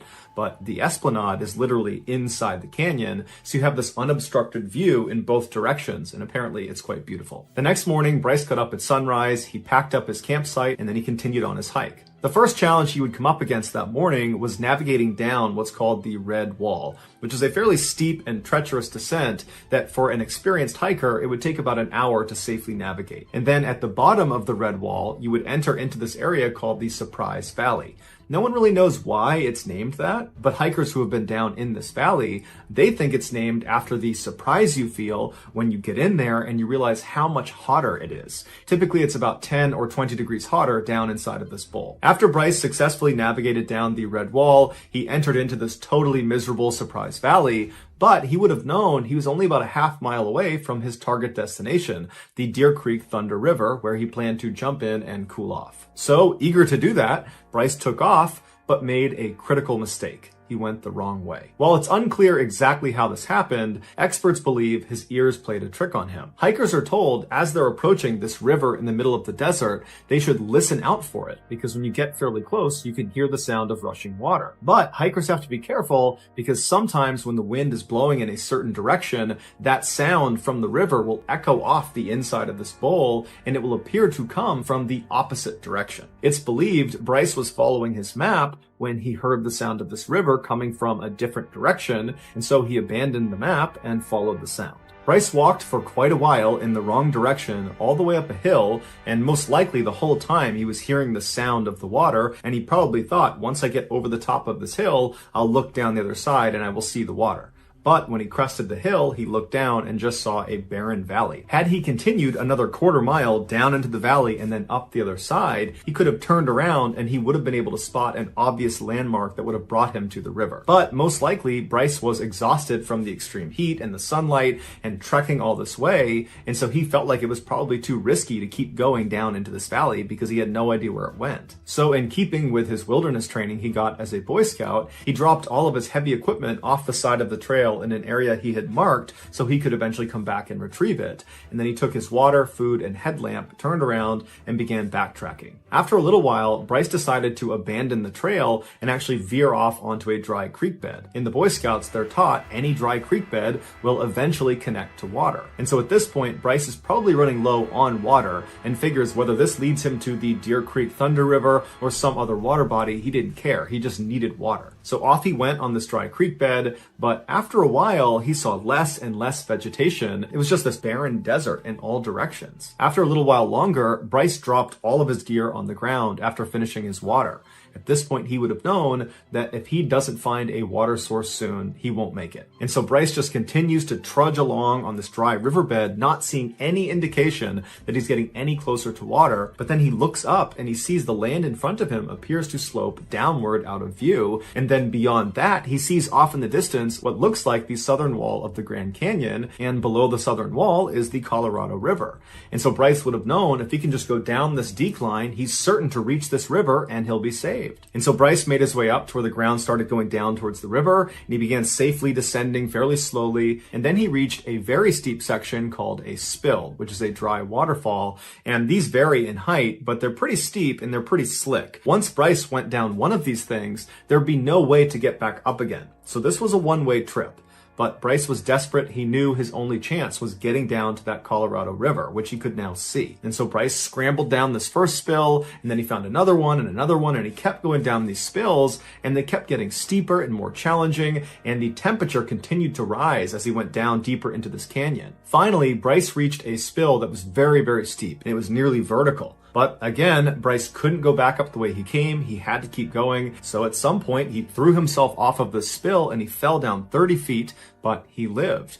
He stood up, he dusted himself off, and he continued walking forward. He walked past these boulders into this clearing, and right in front of him is the Colorado River. It's a half a mile straight down in front of him. But the only way to get to it was navigating another spill. And this spill was 80 feet tall, and it was almost completely vertical. There was no way to survive that kind of fall. And Bryce couldn't just turn around and try to find an alternate route because this was a one-way trip. He could not climb back up the spills he had just come down to get there. And to his left and to his right were these steep canyon walls that kind of bordered the space he was in that had no handholds on them, so he couldn't climb them up or down. Bryce was trapped, and he knew it. The following Tuesday, when Bryce was supposed to be home in Virginia visiting his family, he didn't show up. So his family tried calling him, but they couldn't get through to him. It seemed like his phone was off, and so they called the authorities. A search party was sent out in the Grand Canyon to go look for Bryce, and on Saturday, July 25th, so this is 6 days after Bryce has found himself trapped on that ledge overlooking the river, a search party was on the Colorado River, and they happened to look up in the direction where Bryce had been, and they noticed what looked like a person, and so they got their climbing gear and they made their way up that spill onto this ledge, and they found Bryce. He was sitting up against a boulder, and he was deceased. He had died from heat stroke and dehydration. In his hand was his BlackBerry cell phone. It wouldn't have had any service inside of the canyon, but Bryce used it as a notepad to write a final message to his family and to his friends. In it, he writes, "Life is good whether it is long or short. I was fortunate to do much more than most people, and for that I am very thankful." His message also had some humor thrown into it. He said to his family that he was really thankful he had his BlackBerry phone because it would have been a lot harder to etch his final message into a rock. He also said that he didn't know what the afterlife held for him, he just hoped they had water. Then, with his phone's battery dying, he wrote one final sentence. "I feel like going into the wild is a calling we all feel. Some answer it, and some die for it." Then, shortly after writing that message, Bryce clutched his phone to his chest and he passed away. He was just 20 years old. So that's going to do it, guys. If you found the secret in today's episode, let us know in the comments what it is and where you found it. And if you're the first person to do that, we will pin you at the top of the comments section. If you got something out of today's episode and you haven't done this already, please replace the like button's salted butter with unsalted butter. Also, please subscribe to our channel and turn on all notifications so you don't miss any of our weekly 3 or 4 video uploads. If you want to get in touch with me, you can direct message me on Instagram or on Twitter. My username for both platforms is the same. It's JohnBallen416. I also have a ton of content over on TikTok where my username is MrBallen. I also have a second YouTube channel called MrBallen Shorts where I post random short videos and lost episodes. If you have a story suggestion, please submit it to our subreddit just called MrBallen. It's linked in the description below. So whether I see you on Instagram, Twitter, TikTok, Reddit, YouTube, or some combination, just know that I really appreciate your support, and until next time, that's going to do it. See ya. On a summer night in 2020, a young man received a notification on his cell phone. When he read it, he realized his life was over. But before we get into his story, if you're a fan of the strange, dark, and mysterious delivered in story format, then you've come to the right place because that's all we do, and we upload 3 or 4 times every week. So if that's of interest to you, please offer to buy the like button and order of their favorite food, fried chicken, but before you give it to them, remove the outer crispy layer from every piece. Also, please subscribe to our channel and turn on all notifications so you don't miss any of our weekly uploads. All right, let's get into today's stories.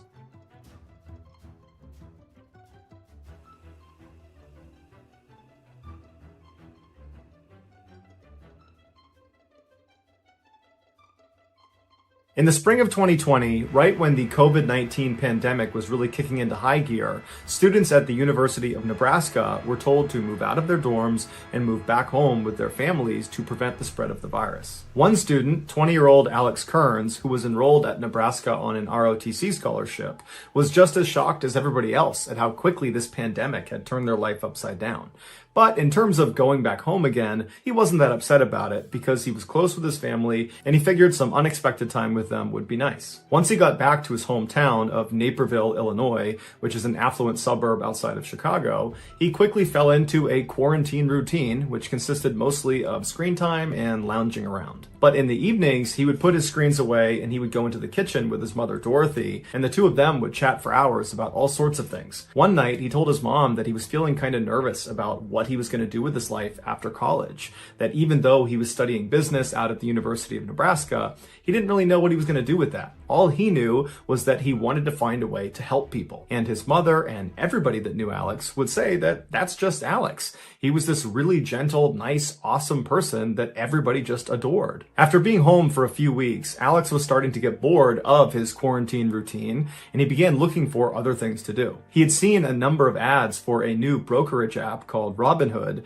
that was becoming increasingly popular amongst people his age. Unlike other trading platforms, Robinhood was designed for the common person. There was not huge fees that needed to be paid by the investor as soon as they logged on, and the app was very sleek, and it turned trading kind of into a game on the app. Alex had a few $1,000s in his bank account, and so he figured, you know what the heck, I'll download Robinhood and see what I can do. What's the worst that can happen? After trading on Robinhood for a couple of days, Alex was hooked, and he showed his family that he was actually making a little bit of money, and he was learning about the stock market. His parents would later recall when they found out he was using Robinhood, they weren't concerned because Alex had always been incredibly careful with his money, saving most of it and very rarely spending much of it. And so they figured, he might lose his savings, but he's certainly not going to fall into significant debt. That's just not Alex. Also, there was a safety mechanism in basic accounts on Robinhood that protected first-time users from going above $10,000 in debt. So even if Alex tried to lose more than that, the app wouldn't allow him so long as he was using a basic account. As the weeks went on, Alex got more and more confident in his trading ability, and he got really familiar with the Robinhood app. And one day he noticed there was one function he had not tried on the app called options trading. For context, traditional trading goes like this. Somebody identifies a stock that they like, and then they gamble on it. And the way they gamble on it is they buy shares of that stock, and if the stock increases in value, they make more money. If the stock loses value, they lose money. Very simple. But some people either can't afford the shares or don't want to buy the shares, but they still want to get in on the action of the stock market. And for those people, they can use something called options trading. Instead of buying shares, options traders will basically sell an insurance policy to other traders who have already purchased shares. And this insurance policy they're offering is known as an option. These option traders will go up to these shareholders and they'll say, for example, I'll give you $500 in exchange if your stock tanks and you're losing a ton of money. You can exercise your option, i.e. cash in your insurance policy, and I, the option holder, will cover all of your losses. But if your stock stays steady or gains in value, I still get to keep your $500. That's non-refundable. Naturally, these options traders, they need to be savvy about which stocks they're prepared to cover with their option. Because if that stock tanks and the shareholder decides to sell, i.e. exercise their option, then the option holder is obligated to immediately buy all of the shares at a premium. And if that shareholder has, let's say, hundreds of thousands of shares, well, too bad, the option holder is buying all of them. So when Alex clicked on the options trading button inside of his Robinhood app, it brought him immediately to an application because Robinhood had to make sure anybody on their app that was going to be buying or selling options, they needed to be an experienced trader and they needed to understand the risks because they were much higher than a basic account. There was no limit to how much debt someone could fall into in trading options. Alex was a smart guy and a motivated trader, but he knew nothing about options trading. And so when he saw this application, I'm sure he thought to himself, yeah, I know nothing about options trading. There's no way I could possibly get into this.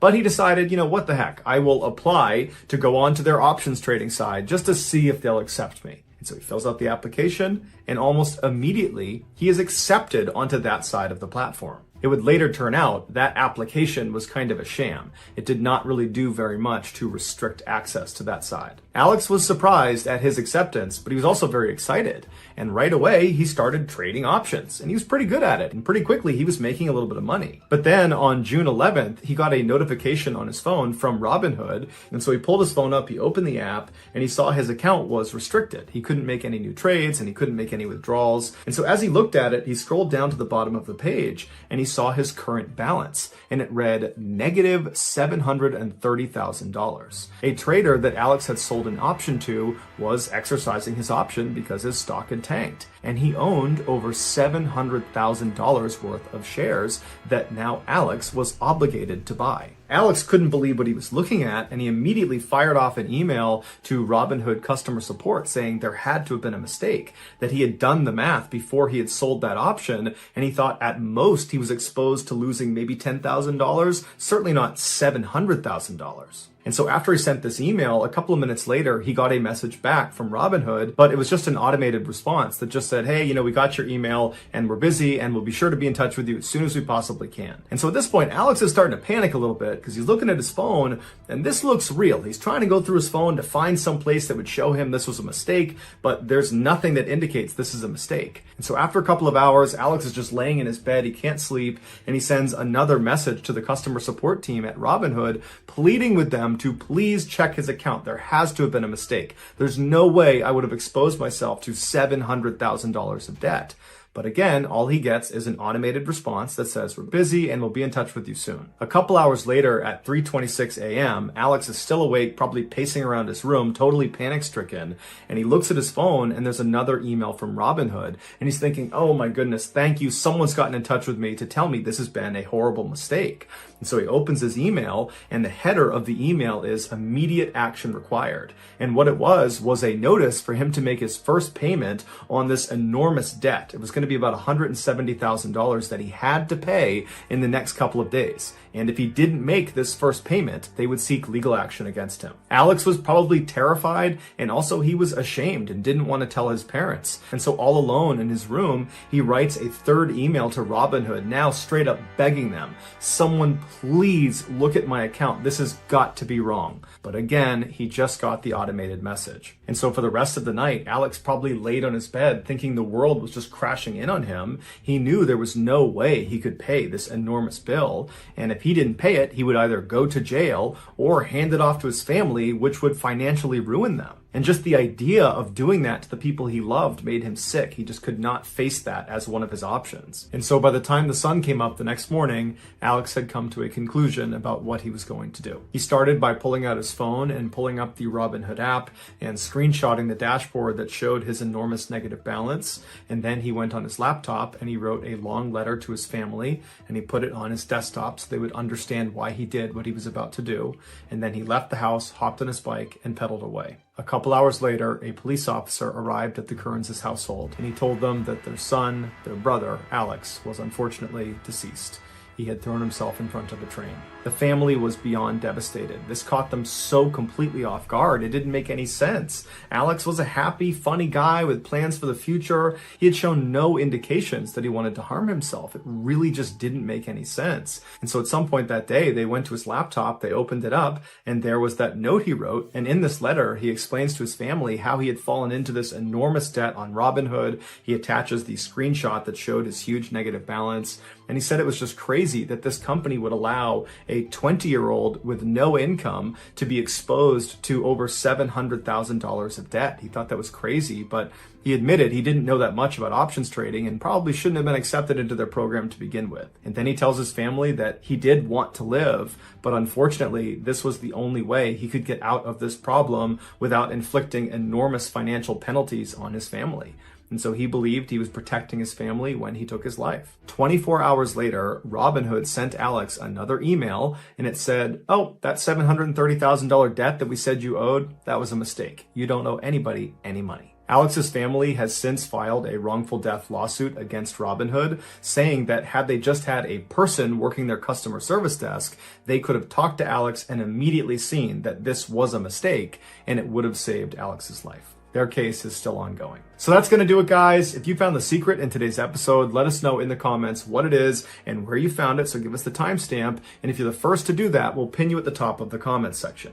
If you got something out of today's video and you haven't done this already, please offer to buy the like button in order of their favorite food, fried chicken. But before you give it to them, remove the outer crispy layer from all of the pieces. Also, please subscribe to our channel and turn on all notifications so you don't miss any of our weekly 3 or 4 video uploads. If you want to get in touch with me, you can direct message me on Instagram or on Twitter. My username for both platforms is the same. It's JohnBallen416. I also have a ton of content over on TikTok where my username is MrBallen. I also have a second YouTube channel called MrBallen Shorts where I post random short videos and lost episodes. If you have a story suggestion, please submit it to our subreddit just called MrBallen. It's linked in the description below. So whether I see you on Instagram, Twitter, TikTok, Reddit, YouTube, or some combination, just know that I really appreciate your support. And until next time, that's going to do it. See ya.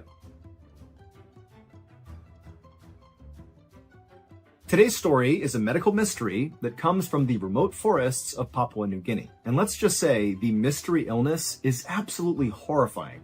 I mean, the symptoms alone are straight nightmare fuel.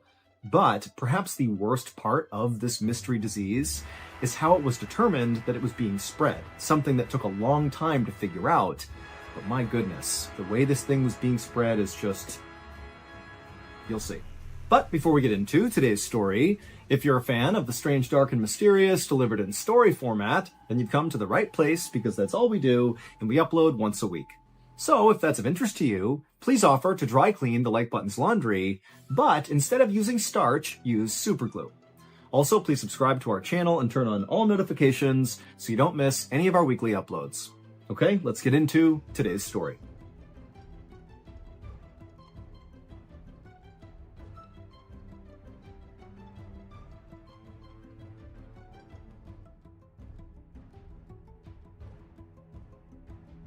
On a sunny afternoon in the summer of 1953, a young woman named An stood in the middle of a huge sugarcane grove in an isolated forest in Papua New Guinea.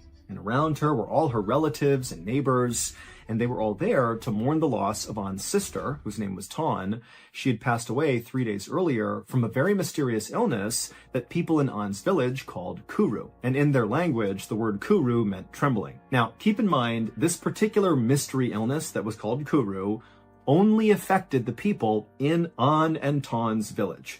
This is like a hyper-specific illness that only happened inside of this little forest to these people.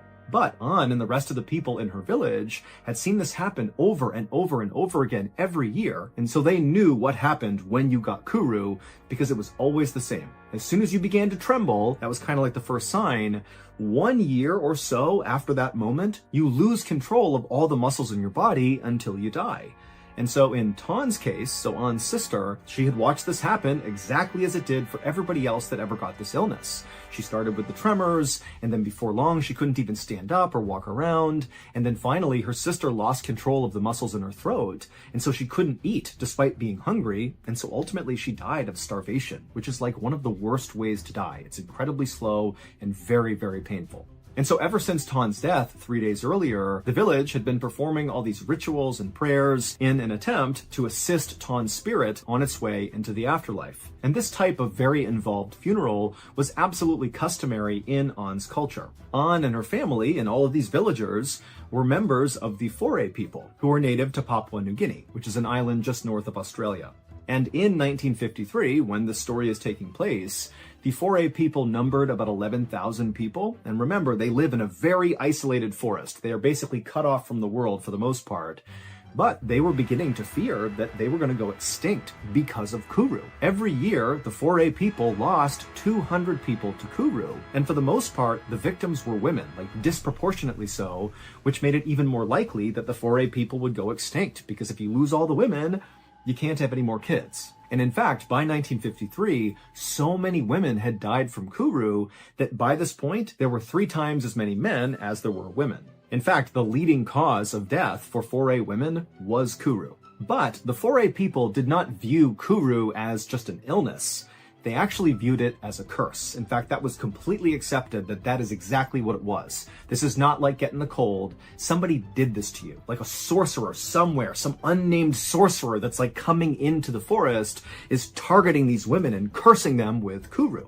And so the Foray people put on these really elaborate funerals, mostly to ward off these dark magic sorcerers that were casting kuru spells. And so the Foray people believed that if they just nailed the funeral procedure for somebody who has just died from kuru, the kind of 3-day long, all these rituals and prayers they have to do, if the village is able to nail it perfectly, then the deceased who's passed away from kuru, so in this case, An's sister Tan, her spirit, as a result of this perfect funeral, would be able to kind of rise up and actually seek revenge on the sorcerer who killed the person. And so these funerals were basically like kind of taking the dead, rising their spirit, and sending them off to go kill the sorcerer. And so An and the rest of her villagers, they went through this very elaborate process for An's sister, Tan, and at the end of it, they did feel like they had really nailed it. And so they felt confident that Tan's spirit was going to rise up and get her revenge. A few weeks after An's sister's funeral, An was standing over an open fire,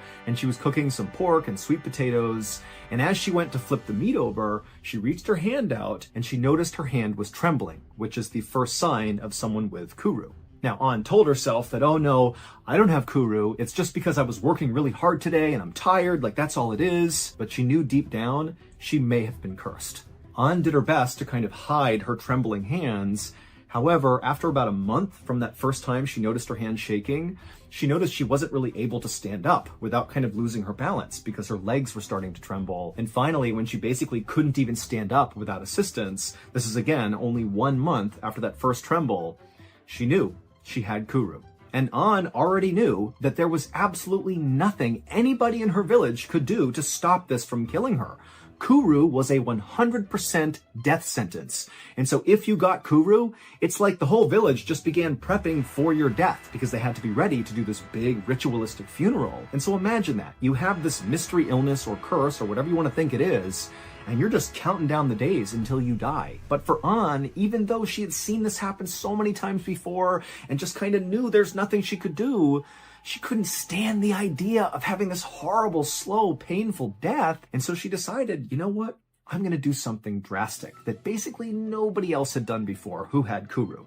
So for context, at this time, the Foray people had been totally isolated from other people in the world for thousands of years. They basically lived in this little part of Papua New Guinea in the forest, and nobody else contacted them. They were totally isolated. However, starting in the 1950s, some Australian colonists and researchers and police actually began kind of making their way in and around the Foray people's area. So they were making contact, albeit not necessarily direct contact, but the Foray people were seeing basically white people wandering around in and around their forest from time to time. And it was always very shocking when they would see these people because they dressed completely differently, they looked totally different. I mean, it's like two worlds totally colliding.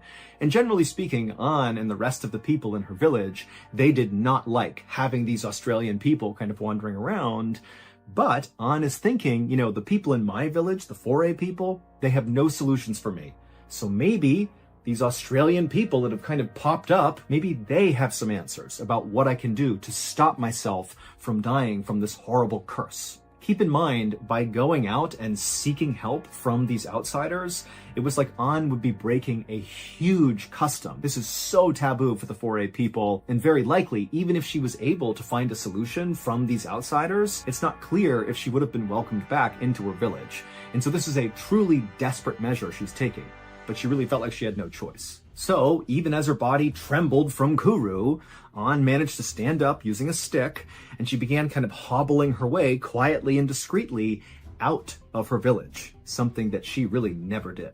And eventually, after hobbling her way out of sight of the Foray people, she began making her way through the woods, and she eventually came to a clearing where there was this house. And it was obvious this is not a house that the Foray people have built. This is somebody from the outside who's built something kind of near where they were living. And so An wandered up to this house, not really sure what to do, but she went up and knocked on the door, and a second later it opened up. And it's this Australian anthropologist named Ronald Burnt, who actually An had seen before. He had been coming through her village a couple of times, attempting to interview people to learn more about the Foray people.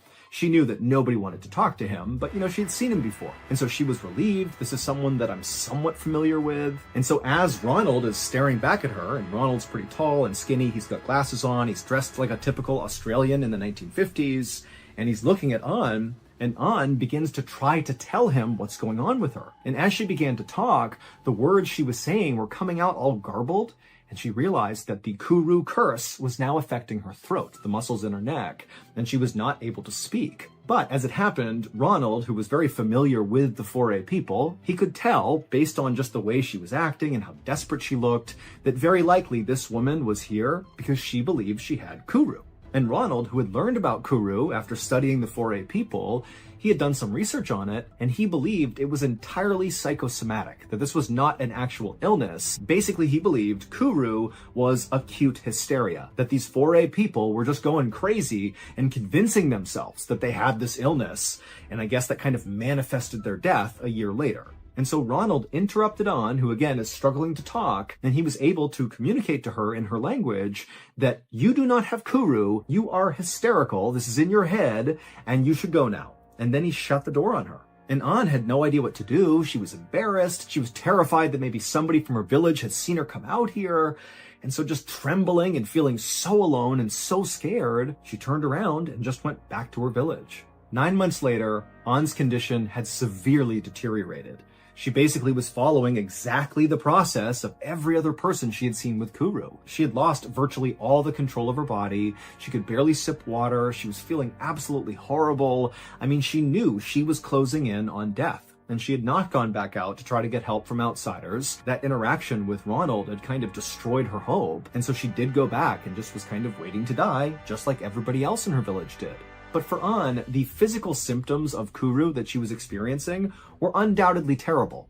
But they were not as bad, at least to An, as the other side of Kuru. So in addition to referring to this curse as Kuru, which meant trembling, sometimes Foray people would refer to this curse, this illness, as the laughing death. And it's because during the terminal stage, so the end stage of Kuru, when you're just about to die, you just begin laughing. It doesn't matter what you're thinking about. This is not an actual laugh. You're not thinking something's funny.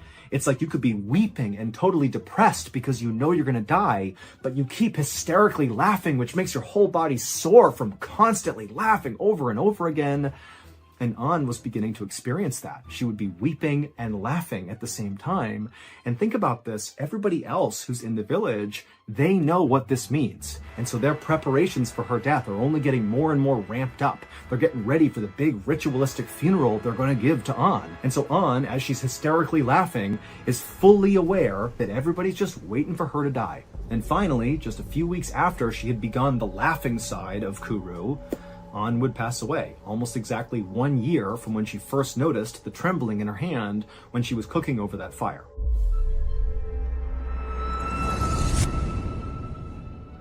If you don't know this, late last year, we launched a brand new, strange, dark, and mysterious show called MrBallen's Medical Mysteries. And so far, people love it. It is a free weekly show where each week we explore a new, baffling mystery originating from the one place we all can't escape: our own bodies. Topics discussed on the show range from obscure diseases and freak occurrences to totally weird medical mishaps that sometimes result in big, amazing discoveries and other times result in just unimaginable suffering and death. So, if you're a fan of the strange, dark, and mysterious, then you really ought to give MrBallen's Medical Mysteries a try. To start listening, go look up and follow MrBallen's Medical Mysteries on any podcast platform, and boom, you're in. You got yourself a new weekly show. But if you're super impatient, like I am, and you can't wait a whole week to get a new episode, well, with your Prime membership, you can listen to an entire batch of 8 episodes at once, because we release them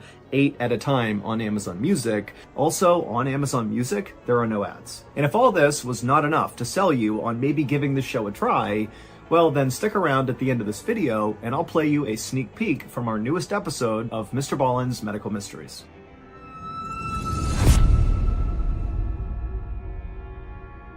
After An's death, more and more people just kept on getting Kuru. And over the next 7 years, it was like clockwork. 200 plus Foray people died from Kuru every year, and nobody had any idea how to stop it. It just became a part of their lives. And again, they kept getting closer and closer to being extinct. It was this really terrifying time. 7 years after An's death, so in 1961, a medical anthropologist named Shirley Lindenbaum was sitting in her office at City University in New York reading over old scientific articles. And as she was just kind of flipping through them, she noticed there was an article from an Australian anthropologist named Ronald Burnt, the same guy who had turned An away and told her, no, you don't have Kuru, that's not real, it's psychosomatic. And in this article, Ronald outlined these symptoms that the Foray people were exhibiting that obviously were not real. They had tremors, loss of muscle control, and huge mood swings. But Ronald was like, it's all in their head. It's not a real disease. But to Shirley, as she's reading this, she's thinking, why has Ronald decided this has to be psychosomatic? These symptoms seem like a real disease, like a neurological condition. Something must be attacking their brains, causing them to have these symptoms and then die. But when Shirley, just out of curiosity, began to do some additional research on the Kuru disease, or whatever you want to call it, she discovered that there was basically no real research other than Ronald's about this weird illness. And so she decided, you know what, there's a gap in the research, and I'm going to fill it. I'm going to figure out what's going on with the Foray people and this weird thing called Kuru. So the following summer, when Shirley finally had some time, she left New York and flew to Papua New Guinea, and she made her way into the forests to contact the Foray people. And eventually she reached some of these small villages that contained Foray people, and the Foray people, even if they didn't necessarily embrace Shirley, many of them were open to at least speaking to her and talking about their culture, their customs, their history, and of course talking about Kuru, this curse. And eventually Shirley made her way into this one particular Foray village where she actually saw a white man just walking around in this village. So he really stood out. And so immediately Shirley walked up to this guy and he introduced himself as Dr. Michael Alpers, and he told Shirley he had been living in these villages with the Foray people for several months because he was studying Kuru. He wanted to figure out, what's actually causing it, because he also felt very skeptical at the idea that this is just psychosomatic. That did not seem very plausible. And so Shirley and Dr. Alpers were totally aligned, and they're like, hey, let's swap notes and do this together. And so Shirley began telling Dr. Alpers about what she had learned so far, and she said that when she showed up in Papua New Guinea, she believed what this was, what Kuru was a genetic brain disease, meaning it would be passed down from, parent to child and so on and so forth. But she quickly discovered that after conducting research and talking to the Foray people in these villages, that was not the case. This was not something that went from parent to child. Instead, Kuru appeared to spread amongst tight-knit social groups within these villages, which seemed to indicate this was actually a contagious disease, not a genetic one. And so she told Dr. Alpers that now her working theory was that Kuru was actually a contagious type of encephalitis, which is inflammation of the brain. But Shirley also said to Dr. Alpers that that did not explain why so many victims of Kuru were female. And Shirley also said to Dr. Alpers that, I've been around loads of people with Kuru and I don't have it, so how can it be contagious? Dr. Alpers agreed with everything Shirley was saying, and in fact had come to a similar conclusion himself, which meant he also had the same questions. Why only women, and why wasn't he getting it? But he told Shirley that when he began trying to answer this question, he discovered that actually, in addition to lots of women getting Kuru, also lots of kids got Kuru. Not necessarily parent to child, but also children in these villages seemed to be slightly more susceptible to getting Kuru than men. And in fact, Dr. Alpers told Shirley that right now there was a 12-year-old boy who was in the final stage of Kuru, so the laughing stage, the terminal stage, and because this boy's parents knew their son was going to die, they were so desperate and grief-stricken that when Dr. Alpers came by and offered to do an autopsy on their son when he passed to try to learn more, the parents agreed, even though that meant totally breaking Foray custom. So this was like major taboo decision. But again, the Foray people are getting more and more desperate as they go closer and closer to the brink of extinction from Kuru. A few days later, Dr. Alpers found Shirley, and he told her that the 12-year-old boy had passed away, and so now it was time to conduct the autopsy. And so he led Shirley to a clearing in the woods that was kind of far away from the eyes of the villagers, and there was a makeshift autopsy table with this boy's body on it. And while Shirley really could not stand to watch this actually happen, she did go over after Dr. Alpers had opened up the boy's skull, revealing his brain. And he yelled to her, hey, you have to come over here and look at this. And so Shirley walked over and she looked down, and even though she had not seen a human brain before right in front of her, she knew right away there's something terribly wrong with that brain. His brain was completely shriveled up and covered in holes, as if like a worm had drilled through his brain. And so Shirley and Dr. Alpers immediately knew this brain has to be sent off for further testing because something's happening here that's not psychosomatic. This is a real disease that is killing these people.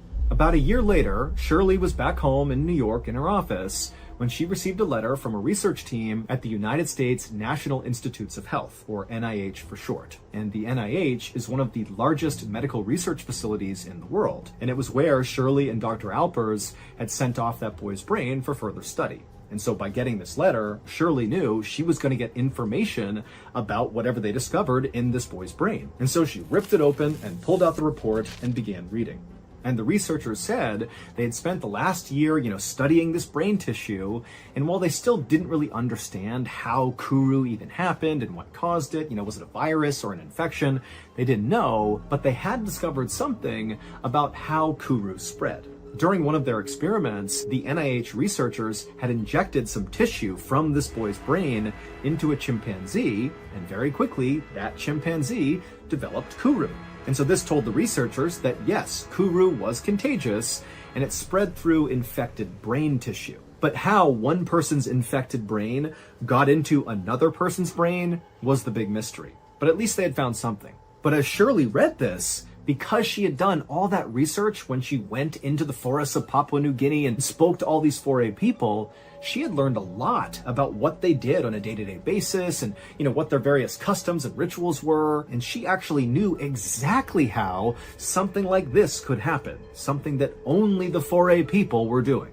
During her research in Papua New Guinea, Shirley had learned that 4A people believe all humans have 5 distinct souls. There was that one soul that 4A people believe they could basically summon up out of a deceased person that would then go avenge that person's death. So think about how all those people who died from Kuru, they believed that was a curse from some sorcerer. And so a big part of that funeral process was to call out that soul to go avenge their death, go find the sorcerer and kill them.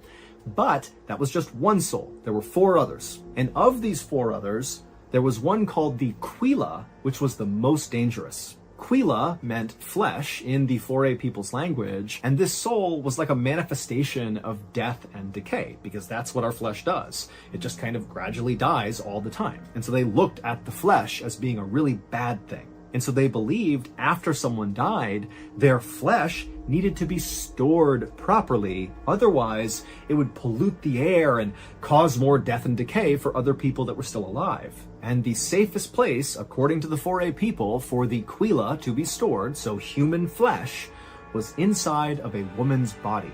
And the reason for this is 4A people believe women's bodies are much more resilient than men's, and so if anybody could withstand holding Quila inside of them, it would be the women.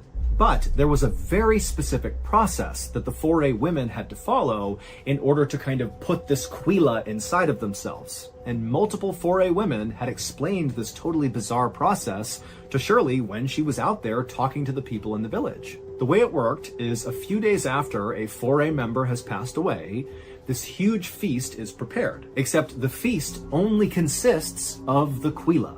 Basically, the person who is dead is chopped up and prepared by the women, like their entire body gets consumed. Now, keep in mind, anybody hearing about this who's not a member of the 4A people would be like, oh my God, that's horrible.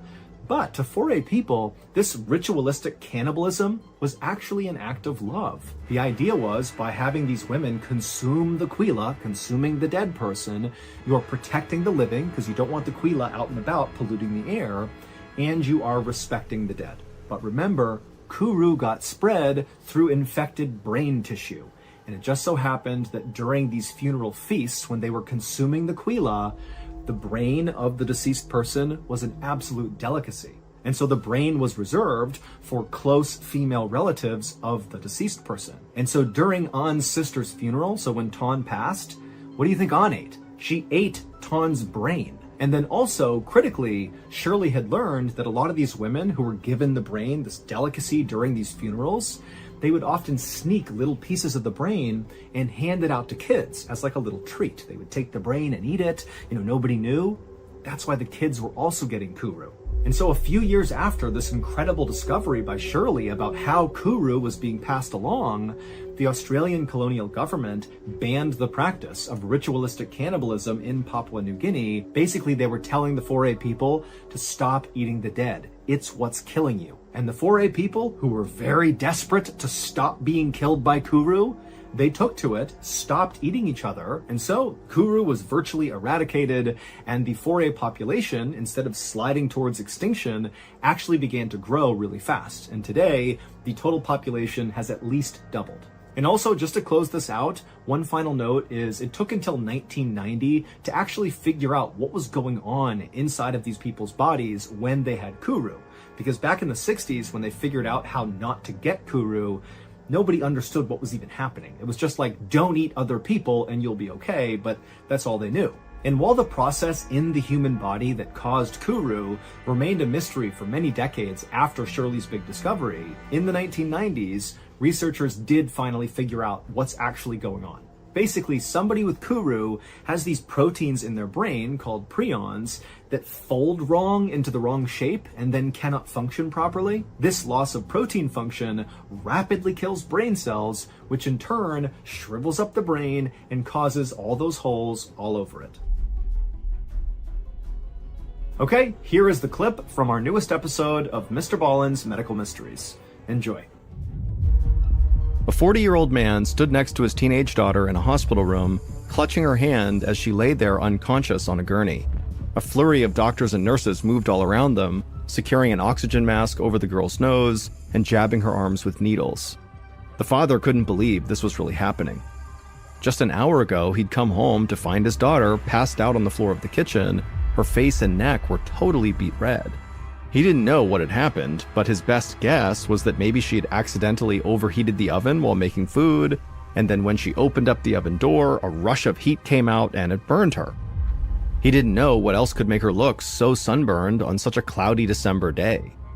A nurse put her arms on the father's shoulders and told him he needed to step aside. So the father squeezed his daughter's hand one more time, then let the nurse guide him out of the hospital room. The nurse told the father that his daughter's kidneys were failing. They were going to rush her to the intensive care unit for emergency dialysis. The father blinked, trying to process what the nurse had just told him. He didn't understand how his daughter's burned skin could lead to kidney failure. People died from that. He watched helplessly as the medical team wheeled his daughter's gurney out of the room and down the hallway. And as they disappeared through a set of double doors, it hit him that he might have just seen his little girl alive for the last time. The father prayed that her doctors could figure out what was wrong with her before it was too late.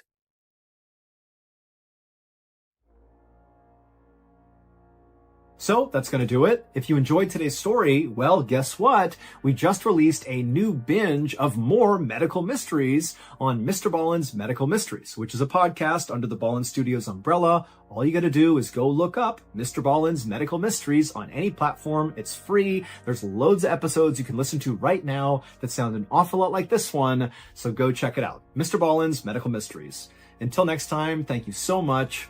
See ya. Wait, don't go anywhere. If you're looking for more strange, dark, and mysterious videos, click here. Today, we have a very special bonus video for you guys.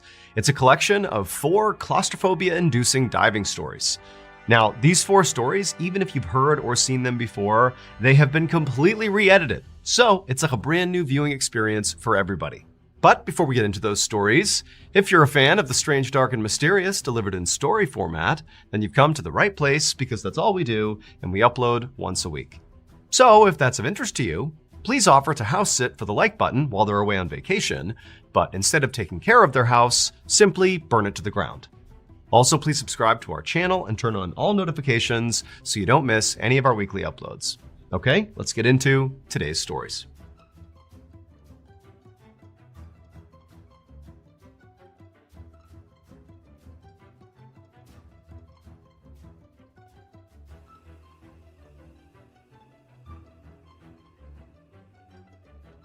For any diver who can stomach the risks, Bushman's Hole is a world-class diving spot. It's located on a privately owned game farm in South Africa. In the middle of the farm's 11,000 acres sits this massive crater in the ground that from rim to rim is hundreds of feet wide. If you hike down the crater to the middle, there's this little tiny basin of water that almost looks like an oversized puddle. This is the entrance to Bushman's Hole. Once you step into this little puddle and push your way through the very claustrophobia-inducing entrance, you open up into the biggest freshwater cave in the world that goes down to nearly 900 feet. For the people that have been in there, they say it's unbelievable and it's like spacewalking. For young South African Dion Dreyer, the pull to go to Bushman and explore it was irresistible. Dion had always been a bit of an adrenaline junkie. By the time he was 17, he was racing cars and building motorcycles, and by the time he was 20, he had picked up a new activity, cave diving. Dion had logged about 200 dives before he was invited by a diving group to go to Bushman's Hole and explore it on Christmas break 1994. They were planning a descent to 492 feet, so about the halfway point of the cave, and they needed one more diver, and so Dion was thrilled to go. The dive was going great, but on the way up, as they were making their ascent, the diver ahead of Dion looked back at him, and Dion seemed fine. He gave the hand signal that everything was going great. He had his flashlight out, And then about 30 feet higher in the water, that same diver turned around to check on Dion, and Dion wasn't there anymore. And in fact, this guy saw his flashlight that was still attached to him basically wavering as it sunk farther and farther down Bushman's hole. This diver immediately stops the group above him, and he turns around and starts swimming as fast as he can down to try to get to Dion. But Dion was sinking so quickly that this diver realized that it's a suicide mission if I try to go down there. I will either pass out or run out of air. And so deeply saddened, this group of divers had to turn around and leave Dion at the bottom of Bushman's hole. Although the other divers didn't know for sure, they told Dion's parents that most likely he had suffered from a deep water blackout and then had drowned. When authorities were notified about what happened to Dion, they sent a robot down to the bottom of Bushman's hole to just locate his body before they sent a person down there. But they never could find his body. They could only ever find his helmet. Dion's parents are devastated. They're never going to see their son again. And since they don't have a body to bury, they decide to go down to Bushman's hole and put a plaque up next to the entrance to commemorate their son. 10 years later, Dave Shaw, who was a 50-year-old extremely audacious cave diver, was passing the 800-foot mark inside of Bushman's hole, becoming the third person ever to reach this depth. Shaw touched down on the sloping bottom of the cave. He detached from the cave reel, took out his flashlight, and began swimming around the bottom. As he was scanning around, he looked about 50 feet to his left, and he saw something he immediately recognized. It was a human body. They were on their back with their arms stretched out towards the surface, and when Shaw went over to them, he immediately recognized that this is Dion Dreyer. Ever since Dion died inside of Bushman and had never been recovered, any diver that went in there was keeping their eye out in case they saw him. Shaw examines Dion to see if he's going to be able to be pulled to the surface, if he's solid enough to be pulled to the surface, and he can tell that his hands have skeletonized as well as his skull, although his mask is still placed directly on his skull. But his wetsuit and his tanks had kind of kept the rest of his body pretty tight, which gave him some mass, which meant he'd be able to move him. But as soon as Shaw tried to move him, he couldn't get him to budge because his tanks were caught on something. And so Shaw stayed there for a minute trying to get him free, but he couldn't do it. And that's when Shaw started to think, okay, this is getting irresponsible. I'm gonna die down here too if I don't start making my ascent soon. So he ended up tying a line to Dion's body so he could be located again, and then Shaw began the very slow ascent back to the surface. On the way back up, Shaw felt an extreme sense of connection with Dion. He really felt bad for this kid, and all he wanted to do was get him back on land to give back to his family, to give them some closure. And so when he got on the surface, he immediately contacted authorities and said, I'm gonna go back down and I'm gonna get him. And Shaw also called Dion's parents and told them, I am gonna retrieve your son.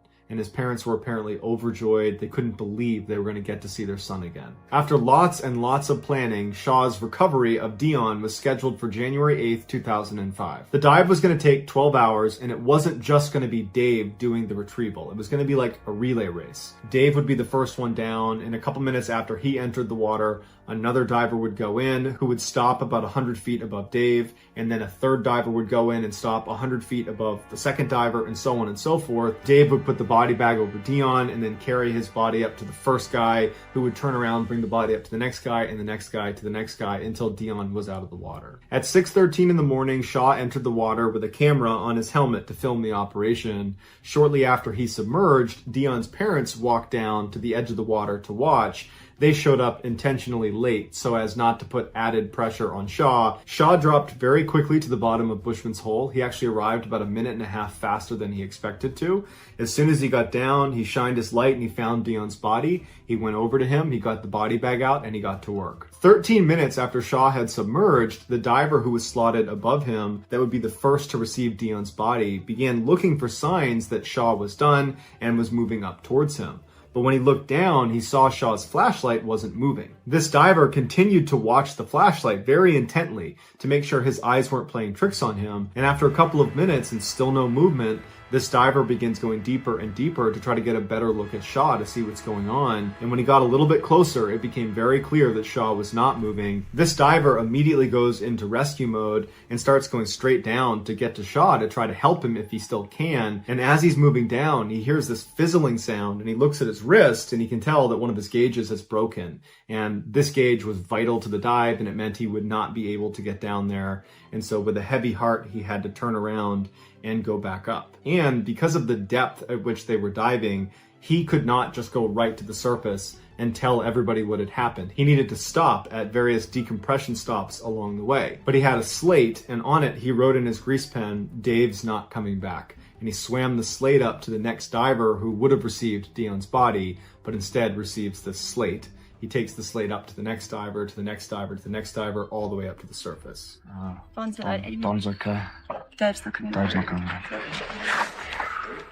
As soon as this message was read out loud to the group standing around Bushman's Hole, which included Dion's parents, there was 30 seconds of stunned silence. No one could believe this was happening. And then after the silence, Dion's parents are beside themselves. Not only are they not going to see their son probably ever again, but they feel like they are somehow responsible for Shaw's death. Eventually, by the end of the night, all of the other divers that were in the water that day successfully exited the cave and were just fine. As for Shaw, much like Dion, there really wasn't a good way to get him out, and so everyone came to terms with the reality that he was going to be down there with Dion probably forever. The news was so devastating that the team decided to leave all their equipment in place. Eventually, they did need to go down and collect their gear, so everybody goes down to the edge of Bushman's Hole, and before they begin retrieving all of the lines, they sang Amazing Grace in memoriam for the lost diver. Afterwards, they started pulling up the lines, and as they're doing that, they noticed all these bubbles coming up from the bottom of the cave. And they looked a little bit closer, and it was Shaw's body and Dion's body. Basically, Shaw had been attached to this line,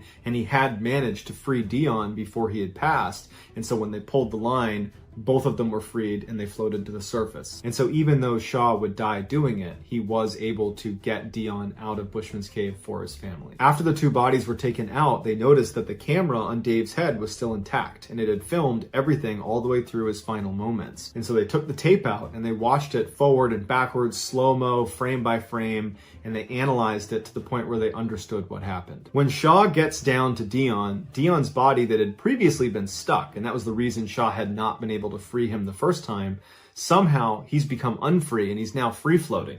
And Shaw is having a really hard time trying to control this free floating body, and his body is literally breaking apart in front of him. As Shaw is trying to wrangle his body, you can hear him start grunting, his breathing is getting elevated, and he's totally losing control of the situation, and the bottom of this cave is slanted, and it's all silty and muddy, and so in the camera you see all this mud and silt getting kicked around, and the visibility is very poor, and after it clears, you see Shaw has gotten completely tangled in some line that's also tangled on Dion. So basically, Dion has become his anchor. At this point, Shaw shifts his focus to try to get the lines off of himself, and you can hear his breathing now is becoming much more desperate. It almost sounds like he's gulping for air, and probably at this point, although we don't know for sure, he's suffering from narcosis, which is a condition that divers will run into where it's like you've drank a whole bunch of alcohol on an empty stomach. It's like you're totally drunk and you're confused, and it's clear that he's becoming a little bit disoriented. And instead of going away from Dion's body to try to go back up and save yourself, instead he turns and starts fumbling with Dion's midsection, and then he gets out a pair of scissors, but he doesn't use them, he just holds them. Finally, he turns away from Dion because it's clear you're not going to be able to get him out at this point, and with the scissors in hand that he never used, because again, he's probably suffering from narcosis and he's confused, he starts beginning to make his way over to the area where you can go back up, but he starts slowing down, his breathing becomes tragically desperate, and then it becomes silent, and then there's no more movement, and Dave Shaw is dead.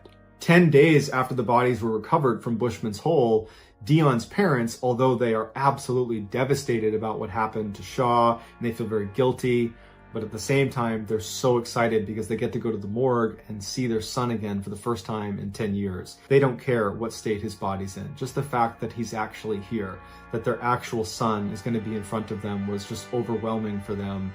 And when they went in, they were really fixated on the fact that he had underwear on that they both recognized. Apparently they had bought him a set of jockey underwear and he was wearing jockey underwear. As strange as it is, it was like they got to bond with their child one more time.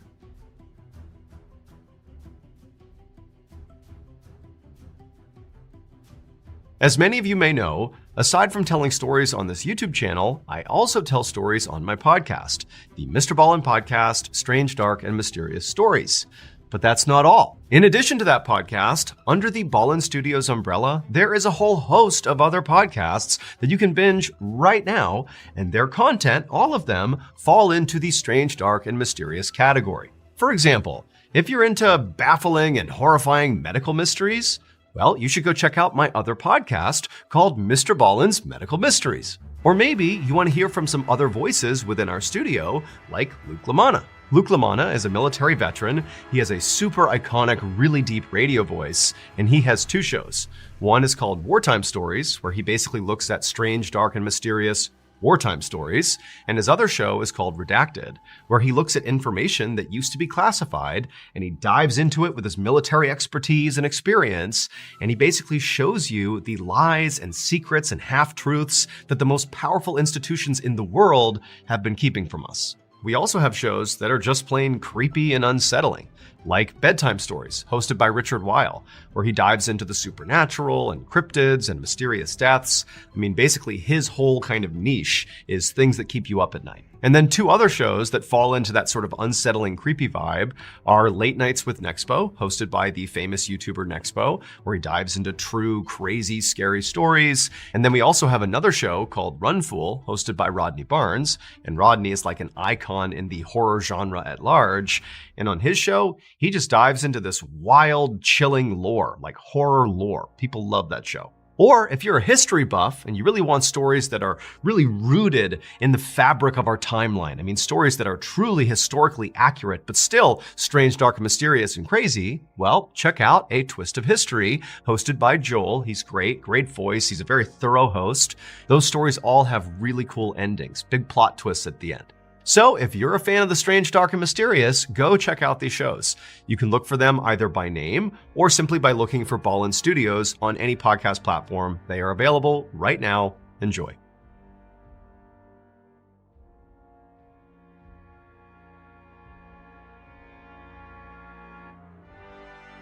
At 4 a.m. on February 25th, 2022, a 36-year-old father of 3 named Christopher Boudram woke up inside of his modest home in Pointe-à-Pierre, which is a city on the Caribbean island of Trinidad and Tobago.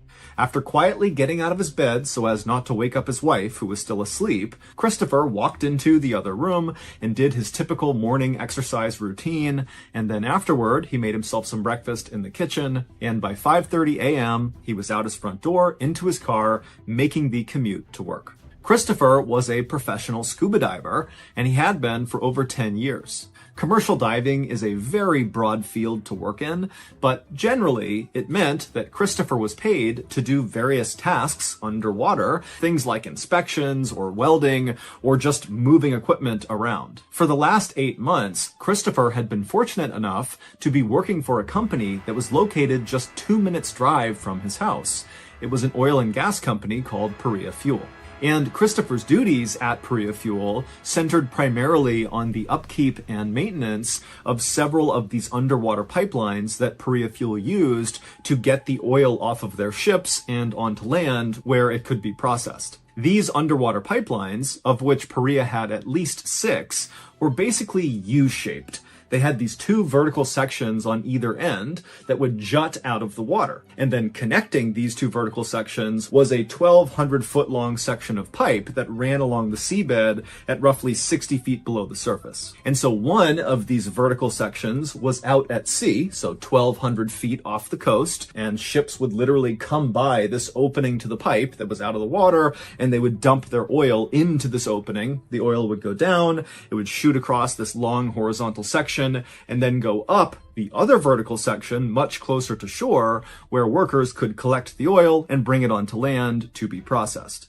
So on this particular day in February of 2022, when Christopher arrived at Perea Fuel, he was not surprised at all to find out that he and his diving colleagues would be doing some maintenance on one of these underwater pipelines. However, there was something unique about the particular pipeline they'd be working on. It was called Berth Number 6, and unlike the rest of Perea Fuel's underwater oil transport pipelines, this one had not been active since 2018. So for the past 4 years, it had just sat idle. Now, this was on purpose. For whatever reason, the company had decided not to use Berth Number 6, and so they put it into a sort of storage mode, where the vertical section of Berth Number 6 that was out at sea was untouched. It was still just poking out of the water, no changes. However, the other vertical section of berth number 6 that was closest to shore was first plugged up, like imagine putting a cork inside of a wine bottle. That's basically what they did to this vertical section, except they used this huge inflatable cork. Imagine like a huge pool toy. They basically jammed it inside of the vertical section, and then they inflated it so much that it was completely airtight inside of this pipe. And then, once it was all plugged up, they submerged this section of the vertical pipe underwater, maybe 5 or 10 feet below the surface, to kind of keep it out of the way of all the ships that would be moving around close to shore. And then, also what they did is they put something called a habitat on top of the opening of this now submerged vertical section of berth number 6. To understand it, you got to picture something else, okay? So imagine you're in the bathtub and you have a bucket, and you flip it upside down above the surface, so there's nothing inside of the bucket, and you just take the bucket and push it straight down into the water.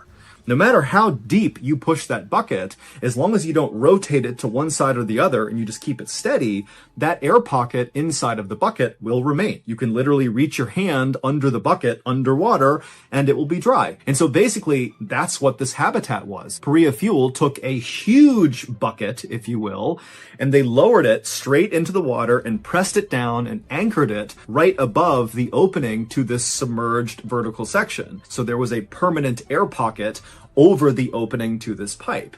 And the reason for this is because if they needed to do work on this pipe, like for example, today they wanted Christopher and his colleagues to make this pipe active again, which meant doing work on it, the divers could swim down, get inside of this habitat, stand on the little metal platform they put in there, and then they could take off all of their cumbersome diving equipment and just work on the pipe while breathing air. It was really kind of a luxury. And so after Christopher and the 4 other divers he'd be with that day got their instructions, to get berth number 6 active again, they began getting all their gear together and going over who would be responsible for what once they got down to the habitat. And then once they were all ready, they made their way out to the boat. The 4 other divers that Christopher would be working with that day were men he had worked with many times before and men he would consider his friends. Their names were Kazim Ali Jr., Yusuf Henry, Faisal Kurban, and Rishi Nagasar.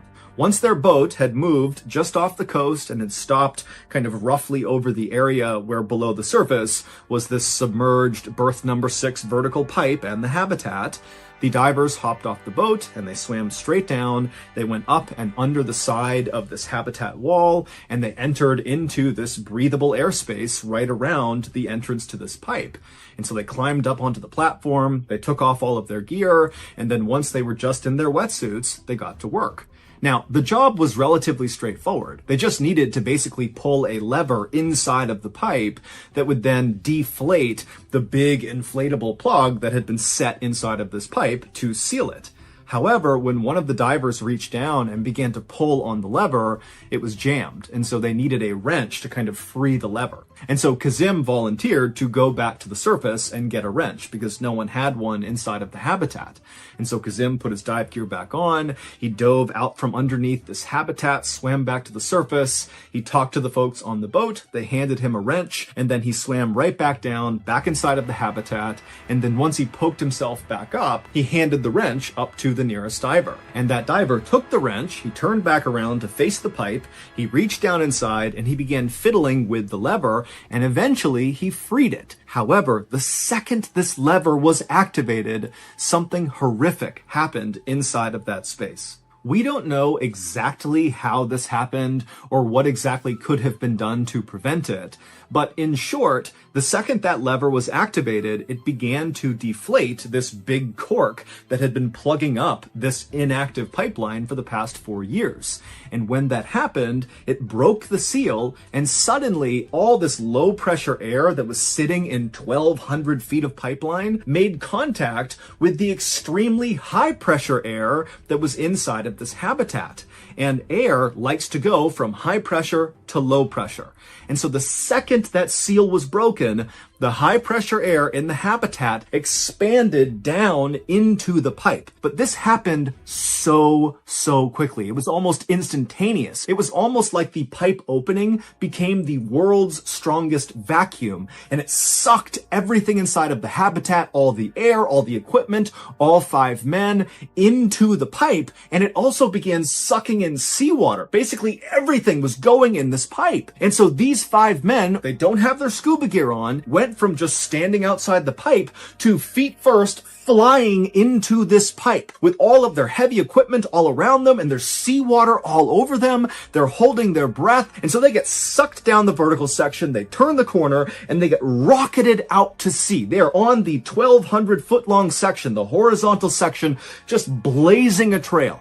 Now think about this. All 5 of these guys have no idea what's happened. They're on a breath hold. They are shooting down a pipe. They can't see anything. The space inside of this pipe is so narrow. It's 2.5 feet across. And so they're getting compressed. Their shoulders can barely fit inside of this pipe. And so you gotta figure that all of them are expecting to die. But eventually the pressure in this pipe did equalize, at which point this vacuum phenomenon stopped up at the habitat, and actually the habitat kind of refilled with air. And when that happened, all the seawater that was getting pulled into this pipe also stopped. So no more air, no more seawater is going into this pipe. It's kind of like whatever went into the pipe, that's what's down there. And when this equalization happened, these men, who by this point are on a several minute long breath hold, they eventually begin to slow down and come to a stop.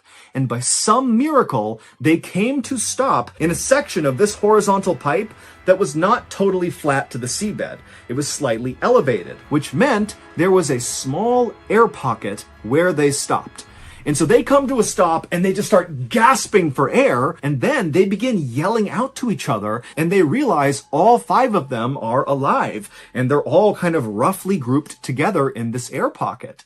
And we know this because one of their cameras on their bodies was rolling when they were pulled into the pipe. And so we can't see anything because it's pitch black inside of this pipe, but we can hear them talking to each other once everything stops. And so over the course of this kind of chaotic initial volley of communication up and down the pipe, where again, these guys are on their backs, they can't move at all. They're completely kind of trapped in position. And even though they're in an air pocket, there is water kind of close to their face. And so they have this little area to breathe in. They're panicking. They're screaming at each other. But in this volley, they're able to figure out that Christopher was the closest to the way they had come into the pipe, meaning his head was closest to the vertical section closest to shore, and all 4 other men were right below him. And so Christopher knew if they were going to get out, their best chance was to backtrack, head towards the way they came in, which meant Christopher would have to lead them. And so Christopher kind of found it within himself. Again, we can hear him on audio, and he told the others to calm down and link their feet onto the person below them's shoulders. And so to do that, the only way these guys could move in this tight little pipe is just by pushing with their heels. And so painfully, slowly, these guys who were very badly battered at this point, they came flying in here surrounded by all their heavy equipment crashing into them. Guys had broken bones. They were really badly beat up, but they finally make their way until they're all linked, feet under each other's shoulders. And then Christopher, in the lead, began kind of going in reverse, inching their way up the pipe back towards the way they came in. Now, the reason they felt strongly that they needed to act right away and not wait for rescue is because they didn't really understand how this had even happened. They didn't know if at any moment more water was going to pour into this pipe. They also understood that there was limited air, and at some point they would suffocate. And so with that in mind, they begin this journey. And right away, Christopher reaches the first flooded section of the pipe. Now, you have to understand, they have no idea how long this flooded section of pipe is. And so once you start moving into this flooded section behind you, once you go underwater, you're either going to find another air pocket at some point, or you're going to drown. And so it would turn out that only Christopher and the guy right below him, Faisal, were willing and physically able to attempt this potential suicide mission. And so the others, they began panicking. The others who were not going to go, and they're screaming out for Christopher and Faisal not to leave them. You can hear it on audio.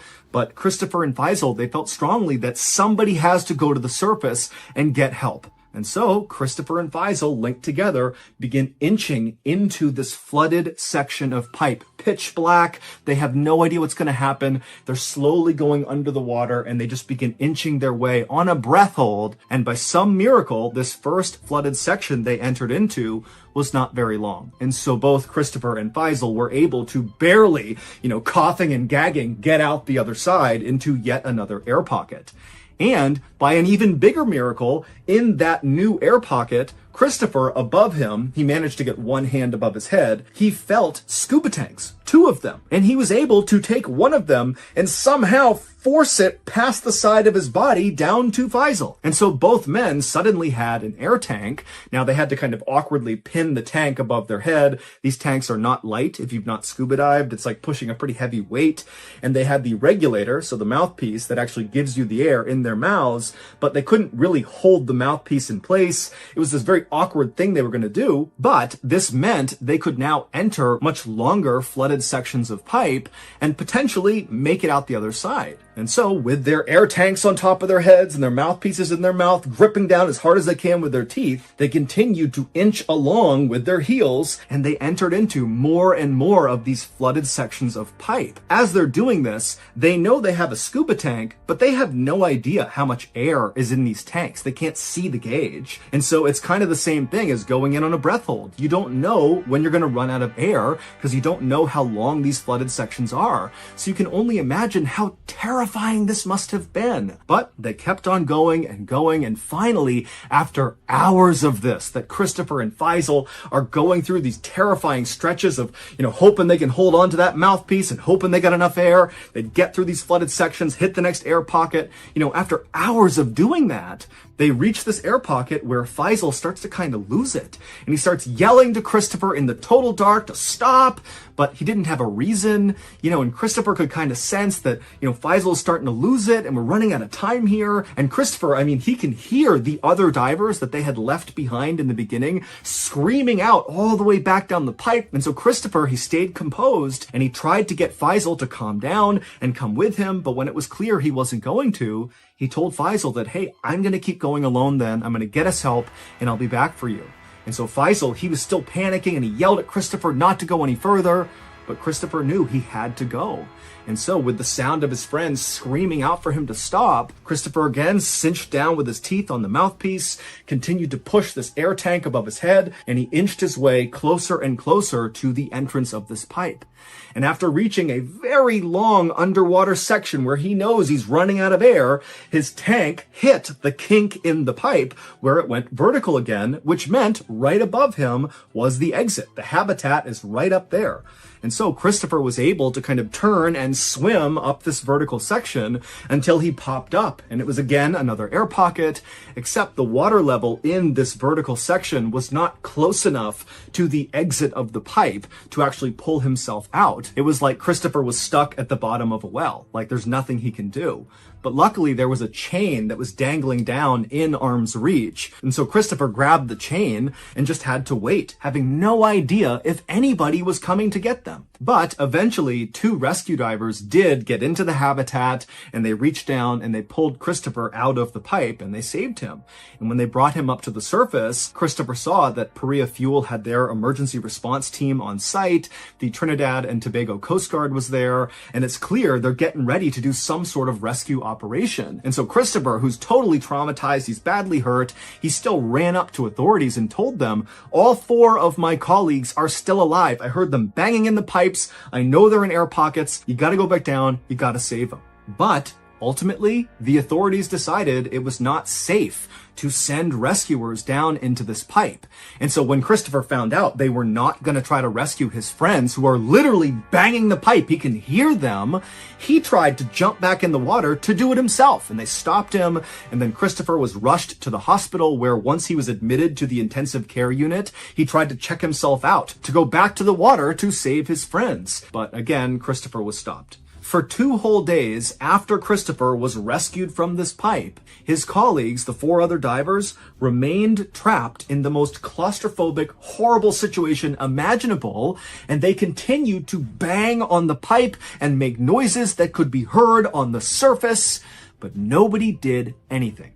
And so finally, on February 27th, the noises stopped inside of the pipe, because all of the men died. They either died of suffocation because they ran out of air in the pipe, or they died from one of their injuries, or they attempted to do one of those long underwater sections of pipe on a breath hold because they didn't have scuba tanks, and they drowned. On February 28th, 3 of the divers' bodies were recovered, and the final body, the 4th diver, was recovered on March 3rd. It's unclear why Christopher and the other divers did not do something to equalize the pressure inside of the habitat and inside of this pipe before undoing the plug, because this vacuum effect, which is known as delta P, is actually easy to anticipate and relatively easy to prevent. But the investigation into exactly what happened and who is to blame is still ongoing. However, the only survivor, Christopher, and many other people who are following this case, they believe the 4 deaths are directly attributable to Perea Fuel, who were primarily responsible for not allowing a rescue operation to happen in those first 2 days, where you could clearly hear the sounds of these divers banging on the pipe. And so to finish this story, I'm going to show you the final footage taken by one of the divers, Kazim, who was the one who got the wrench and brought it back inside the habitat, handed it off, and then that wrench was used to push the lever, which created the vacuum. You'll see in this video that it looks like nothing is going on, and Kazim is just inside of this habitat, and all the divers are fine, and then it's like his camera just turns black. What's happening there is he was pulled so quickly into the pipe that it looks like it was a cut of the camera, when in reality, that's just how fast everything inside of that habitat was pulled into the pipe. This video is highly distressing. Viewer discretion is advised.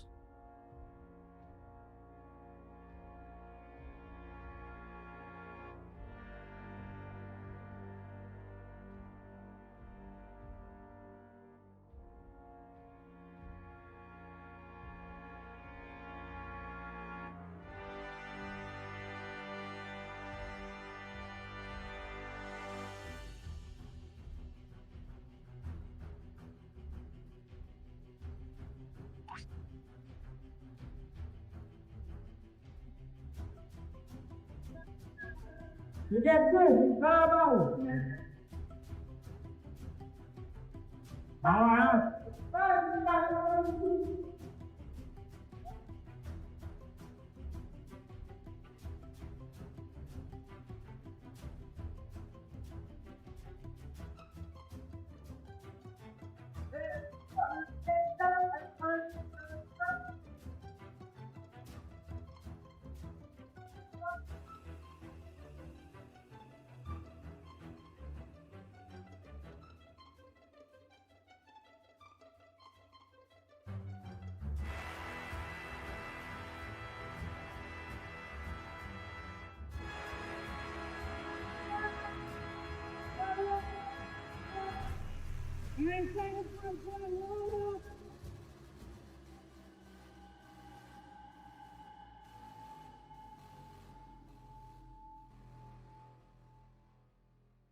Situated an hour's drive from Johannesburg in South Africa lies Sterkfontein Cave. The cave is famous for the fossils that have been found there and also for its underground lake, whose walls look like Swiss cheese. There's all these tunnels that spider all over the place. Many of them are unexplored, and no one knows how deep the cave actually goes. In 1984, cave diver Peter Verhusel, along with 2 of his friends, decided they wanted to explore these passageways in the lake, and specifically they wanted to check out a chamber called Milner Hall, which was fairly far down in the lake. There was a guideline that was anchored from the surface of the lake all the way down into the different sections that had been explored, and this was so cave divers could hold on to it and make their way through without getting lost. Not that I've ever been cave diving, but from what I've read, there is one golden rule. You never let go of the guideline. And if you do, it better be extremely well planned, and you should do it with other divers present. Peter was a notorious risk taker and was the least experienced cave diver of the 3. When they entered the lake, they were all holding the guideline, and Peter was the 3rd back. And so they began descending down into the lake, and at some point, Peter's curiosity got the better of him, and he left the line to go look at the wall where there was, something he wanted to look at. And luckily, the other 2 divers noticed it, they saw him, and they swam over and got him and brought him back to the guideline. And even though you can't communicate underwater, I'm sure they looked at him like, come on, don't do that. And they kept going down, and then once again, Peter's curiosity gets the better of him. He leaves the guideline and goes over and checks something else out. The other 2 divers notice again, they turn around, they grab him, and they pull him back. And now they're looking at him like, you can't do this, no more. And so Peter's body language indicated that he got it, and he was back on the guideline, he's not gonna do it again. And they continue down, and they're getting closer to Milner Hall when the first 2 turn around to check on Peter, and he's gone. And now previously, when they found him those other 2 times when he left the guideline, he was just over right against the wall, and he was easy to spot. But this time he wasn't. They're looking around with their lights, and he's nowhere to be found. And they're not prepared to go leave into one of these tunnels to go looking for him because there were so many. It was like Swiss cheese down there with all these different tunnels he could have gone into, and they didn't know which one he went in. And so after kind of waiting and looking around for a couple of minutes, thinking maybe he'll come back, they were running out of air and they had to go to the surface. So the 2 men surface, they call the police, they explain what happened. Rescue divers are sent to the cave to go looking for Peter, but by the time they even got there, it had been several hours. It takes a while to mount this type of search, and Peter only had 1 tank of air. And so if he hasn't surfaced by now, the thought is he's drowned at this point. But the rescue divers go into the lake, they head down to the area where Peter was last seen, and they look around and they can't find him, and they surface pretty quickly, and they say, look, we're just not prepared to look through all these different tunnels he could have gone in just to find his body. Because at this point, there's no way he's alive. He's been down here for hours, he doesn't have enough air, and one of the rescue divers is gonna get trapped in one of these tunnels, and we don't want to lose anyone, so we're terminating the search. Peter's friends are devastated, and they say, hey, can you let us go down and look for Peter's body for his family? And the police said, no, we're banning diving in this cave. 6 weeks after Peter went missing inside of this lake, a group of dry cavers were doing some work in a chamber that was right next to this underground lake. And they were chiseling this wall when all of a sudden the wall kind of collapsed, revealing another chamber on the other side of this wall. They took their flashlight out and they looked inside, and it looked like a tunnel that kind of weaved around the corner. And they shined their light on the ground, and it looked like there were some muddy or sandy footprints that were left as if someone had been walking right there. The cavers were initially terrified, the idea that there's anything living behind the walls inside of a cave. But they stepped over and they walked around the corner, and it revealed this huge air pocket that clearly was connected to the underground lake, because there was water right in the middle of this air pocket and there was no other way in besides, this wall that's collapsed. And in the middle of the water, there was this island. It was like this sandy, muddy, rocky island right in the middle of this air pocket. And laying on the island was Peter. In a stroke of luck, after Peter went missing from his dive, he had discovered this air pocket, and he had surfaced and climbed onto this island. He knew he didn't have enough air in his air tank to get to the surface again, and so he figured, okay, I'll just sit on this island. There seems to be enough air in here for me. I'll wait until my dive buddies invariably go get help and come down here and rescue me. He sat inside of that air pocket for 3 weeks waiting for a rescue that never arrived. Before he ultimately died of starvation, he wrote a message in the sand to his mother and to his wife telling them that he loved them. To this day, diving is still prohibited inside of Sterkfontein Cave.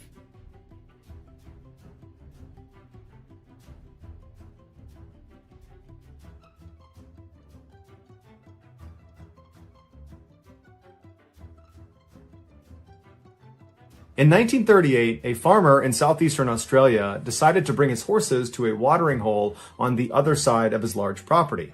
As he was leading the horses across this big, wide open field, one of his horses suddenly just collapsed to the ground.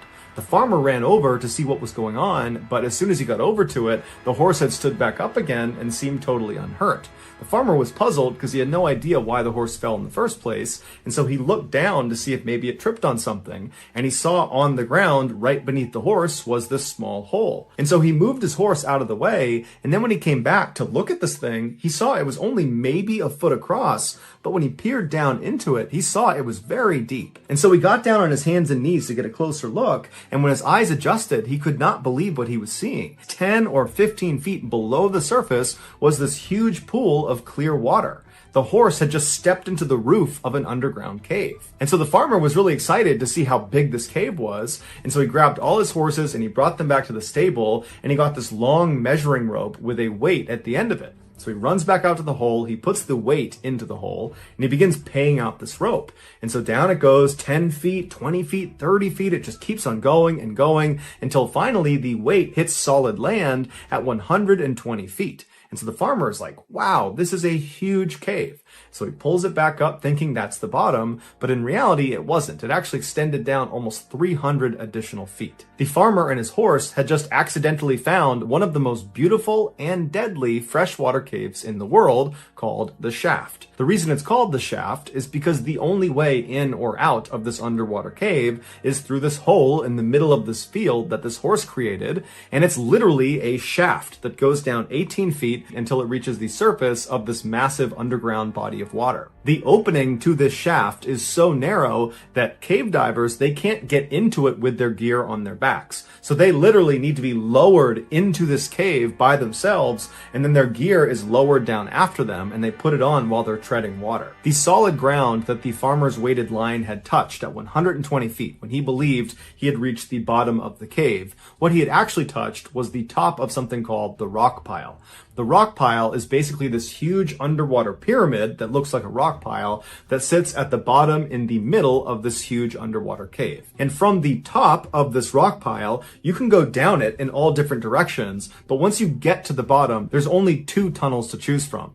There's one that goes west, basically down at an angle, that dead ends at 260 feet. And then on the other side of this underwater pyramid is the eastern tunnel, and that's much more treacherous. It goes down at a more steep angle to 400 feet. The few elite divers that have explored the deepest recesses of this cave say there are 3 distinct stages to it. Stage 1 is from the surface down to 120 feet, the top of the rock pile. During this stage, the diver swims unobstructed in beautiful clear water with sunlight poking through the hole. It's a very easy section of the cave. And there's a safety line that's anchored from the surface straight down to the top of the rock pile. So you have something to hold on to as you go down and back up. Stage 2 is where things get a bit dicey. Stage 2 begins at the top of the rock pile and extends down all the way to the bottom of the westerly tunnel at 260 feet where it dead ends, or down to the 200-foot mark of the easterly tunnel where you come to something called the drop-off ledge. And it's quite literally a ledge in the middle of this tunnel where beyond it there's a fairly steep drop-off,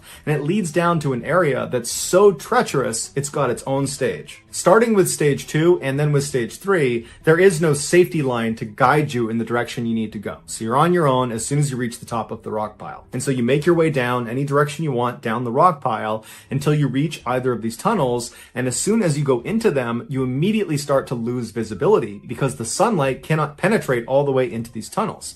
And so the diver becomes increasingly reliant on their flashlight. As such, they have to be very careful as they navigate down stage 2 to not bump into the walls, because doing so will knock the limestone silt off of the walls. It will create a cloud of it in their face. It will blind them. It's like being in fog where a flashlight can't push through it. And so the diver has to either wait for the silt to clear, which could take a very long time, or they have to swim blind. Also, anyone entering stage 2 and stage 3, they can't breathe regular air out of their tanks. There's too much nitrogen in regular air. The deeper you dive, the more nitrogen your body will absorb, and if you have too much nitrogen in your system, it can give you something called nitrogen narcosis, which is like being really drunk. And in extreme cases, people have been known to take their mouthpiece out and inhale water, believing they're on the surface, or they'll confuse the direction up with the direction down, and to get to the surface, they will swim straight down until it's too late and they can't get back up again. And so divers that are going to be in stage 2 or stage 3 of this cave will breathe a special mix of gases that are low in nitrogen. The final stage of the shaft, stage 3, is just from the 200-foot mark of the easterly cave, so that drop-off ledge, all the way down to the bottom at 400 feet. This stage is unbelievably dangerous. As soon as you drop off that ledge, all the sunlight goes away. It is pitch black, and the tunnel narrows considerably and stays incredibly narrow. In fact, many times divers have to squeeze themselves past sections where the rocks are too close together. And so because you're inherently bumping into the walls all through stage 3, you're pretty much guaranteed to be silted out the entire time. At this depth, nitrogen narcosis is virtually guaranteed, even if you're breathing a special low nitrogen mix of gases. And so divers need to be ready to abort the dive at any moment if they feel symptoms coming on. Once the diver has turned around and is making their return trip, but they're still in the 3rd stage section of the cave, they need to be careful of false domes. These are offshoots on the ceiling only in this 3rd stage that look like the way out. And especially when things are silted out and it's dark, you're low on oxygen, you might be panicking, it'd be very easy to confuse these with the way out. But in fact, these false domes are exactly what their name implies. They are false. They are dead ends. They go nowhere. Stage 3 is reserved exclusively for extremely experienced cave divers who get special permission. In 1973, 8 divers got permission to dive the 1st and 2nd stages of the shaft cave. They did not get permission to dive the 3rd stage of the cave. On May 28th of that year, the 8 divers arrived in that big open field near the cave opening and began prepping their gear. Their plan was to dive down all the way to the edge of the drop-off ledge, so looking into the 3rd stage, and then once they got there, look around for a minute and then turn around and head back up to the surface. These 8 divers were experienced divers, but their experience was all in open water environments. None of them had dove in a cave. And so they were confident divers, but they were a little bit naive. They believed the dive down to the edge of the 3rd stage was going to be fairly routine and would just be simple and fun. But before any of them had even gotten into the water, they had already made a critical mistake. Instead of jamming their bottle with the special low nitrogen mixed gas that they would need since they were going into stage 2, and so that's a requirement, instead of doing that, they just jammed their bottles with regular air. So they were basically guaranteeing that they would get nitrogen narcosis. But once they had all their gear prepped, they made their way over to the entrance to the shaft, and one by one they were lowered down into the water and their gear would follow. And then once all of them were all jocked up, they grabbed the safety line and they began their descent. It only took about 2 minutes to get down to the top of the rock pile, and there they spent about 5 minutes taking pictures of each other before heading down the eastern tunnel. 3 of the divers were siblings, Glenn, Stephen, and Christine, who were 25, 22, and 19 respectively. And Glenn remembers after they made their way all the way down the eastern tunnel and they reached the drop-off ledge, he remembers seeing his sister, his brother, and all the other divers. Everyone seemed just fine. Everyone's just looking over this ledge. They're taking turns, kind of peering down into this black abyss that is stage 3. And then after 5 minutes or so, Glenn looked at his gauge and he saw his air was getting fairly low. Not emergency situation, but it was time to leave, and everybody else had the same amount of air as he did, and so everybody else was running low on air. And so Glenn was about to grab his sister, who was several feet right in front of him. She was still looking over the ledge down into stage 3, but when he reached out to grab her, she and all the other divers just suddenly jumped forward and dove straight down into the abyss out of sight. They dove into the stage 3 section. This was not something that Glenn was tracking anybody doing. This was not something anyone said they were going to do. This was not part of the dive. This was very dangerous, and they weren't allowed to go down there. And so Glenn immediately swam down after them to try to grab his sister and stop her, or grab his brother, or grab any of them. But as soon as he went over that ledge, he saw it was totally pitch black and it was completely silted out from all these divers suddenly launching over the edge. And so Glenn knows he's not going to find them in the silt. It's also very dangerous for him alone to just dive down there. And so he figures, you know what, I'm sure they're fine. They probably planned this out and they're just going to go down a little ways and they'll come back up again. And so I'll just go to the rock pile and wait for them. And so Glenn turns around and he goes up back over the drop-off ledge. He makes his way to the rock pile and he just sits there facing the eastern tunnel, waiting for his brother, his sister, and the other divers to come back out again. But they don't. And finally, his air gauge gets so low that he literally has to go to the surface. And he's thinking to himself, if my air is this low, what are they doing down there? 24-year-old Larry Reynolds was one of the divers that went with Glenn's sister and brother and the other 2 divers into this forbidden 3rd stage section of the cave. Although he doesn't say this, it sounded like he and the others just wanted to go a little ways into this off-limit section, check it out, and then turn around and go back to the surface.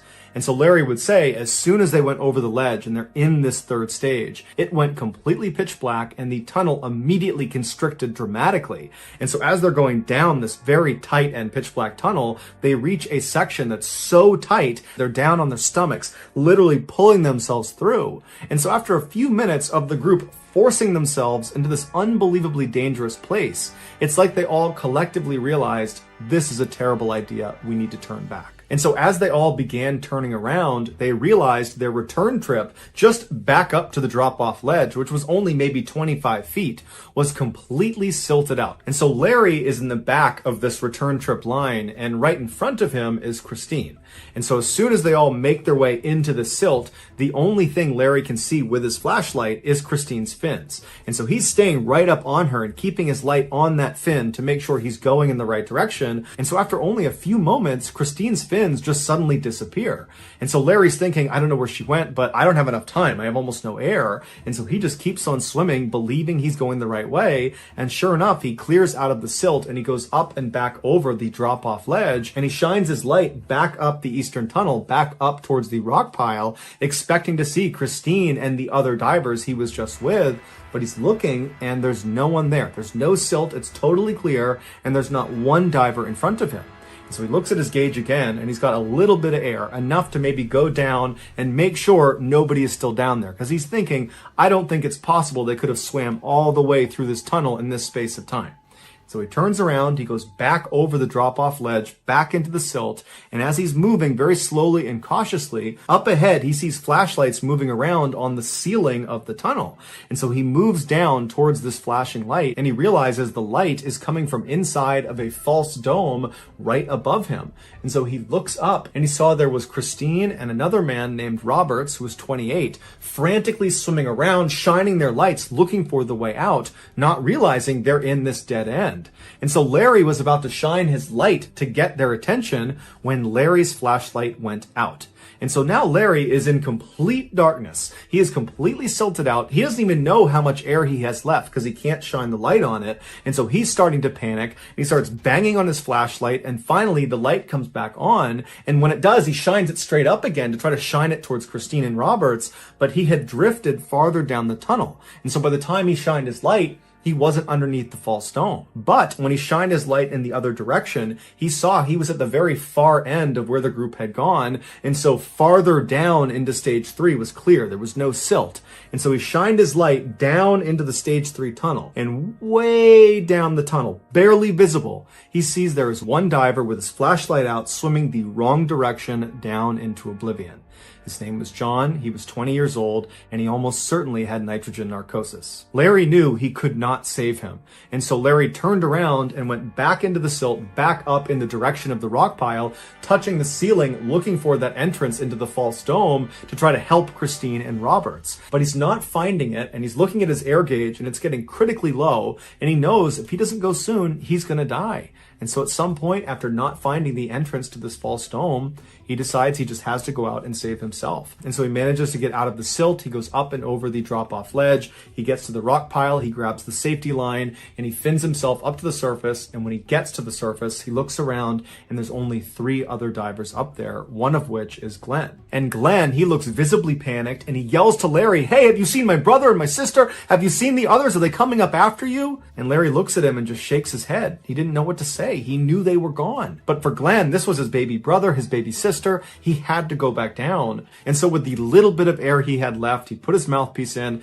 he turned around, and he dove straight down as fast as he could, staring towards the opening of the eastern tunnel, praying that his family members, that his friends are going to come out of there. But as he's swimming down and he's running out of air, no one was coming out of that tunnel. And so finally, when his air was basically empty, he had to turn around, and on that return trip back to the surface, he realized his siblings and his 2 friends were gone. It would take 11 months and 11 days to finally locate and recover all 4 of the bodies inside of the cave. John, the 20-year-old who Larry saw swimming in the wrong direction, was found fairly far down the eastern tunnel, laying on a rocky outcropping. Glenn's 22-year-old brother Stephen was found just 50 feet from the entrance of the shaft, but it's believed he died at a much lower depth and then floated up to that position. Glenn's 19-year-old sister Christine and the 28-year-old man Roberts that she was with inside of the false dome were found embracing each other just under the false dome inside of the tunnel. Investigators believe when they were in there, they couldn't find the exit and then realized that they had so little air that even if they found the exit, they would not get out in time. And so knowing they were just minutes away from death, they abandoned looking for the exit and instead just embraced each other while they died. And then afterwards, they floated down and out of the false dome. After this tragedy, the shaft was permanently closed to all divers, but years later, they would reopen it.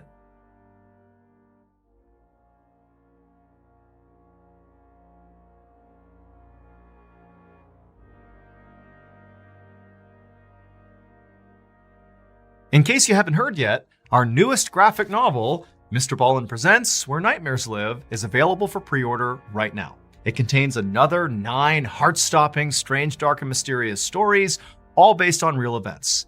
This was a passion project. It took a lot of time, a lot of people involved, from the artwork to the storytelling. I mean, this is a beautiful piece to add to your collection, so you got to check it out. The book comes out on September 30th, but again, you can pre-order your copy at book.ballenstudios.com, or you can click the link in the description below. There are a limited number of hand-signed copies available, but those are going to sell out very quickly. So please pre-order today, because remember, your nightmares are waiting.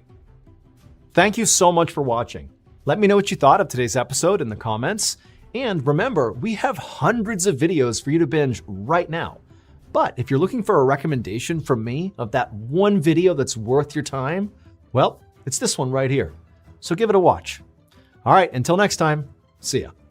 Today, I'm going to tell you a story that has been told many, many times with lots of variations over the past 100 years or so. But the version of the story that I'm going to tell you is actually the original version that was published in 1907 in the Chicago Tribune newspaper. Now, since its publication, lots of people have taken this original story and kind of embellished details and made it more spooky. But in my opinion, it's this original version that is by far the most terrifying because it really happened. But before we get into that story, if you're a fan of the strange, dark, and mysterious delivered in story format, then you've come to the right place because that's all we do, and we upload once a week. So if that's of interest to you, please offer to get the like button, a nice fresh cup of coffee, but make that coffee using old hot dog water. Also, please subscribe to our channel and turn on all notifications so you don't miss any of our weekly uploads. Okay, let's get into today's story.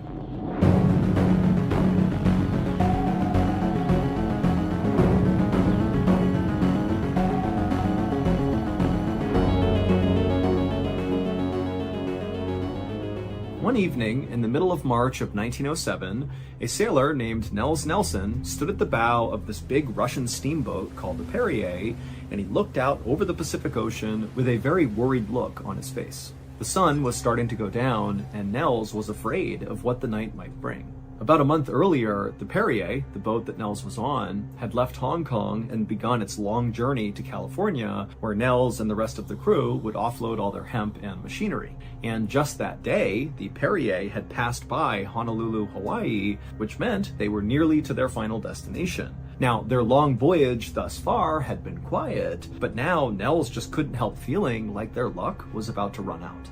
Nels had been a sailor his whole life. He was originally from Sweden, but he'd traveled all over the world, and a few years back, he had linked up with the Perrier in Hong Kong. And now, other than the captain of the Perrier, who was a Russian named Kavinsky, Nels was the longest-serving member on board the Perrier. And what that meant was Nels and the ship's captain were the only two currently on board the Perrier who knew the ship's dark secret. Now, Nels and the captain had not told anyone this secret and didn't intend to. Now, this wasn't something they planned, like they weren't trying to keep it a secret. Instead, it was just kind of this unspoken agreement that we're just never going to talk about this. But at the last port in Hong Kong where the ship was docked, the previous entire crew of the Perrier, minus Nels and the captain, had all deserted. because of this secret.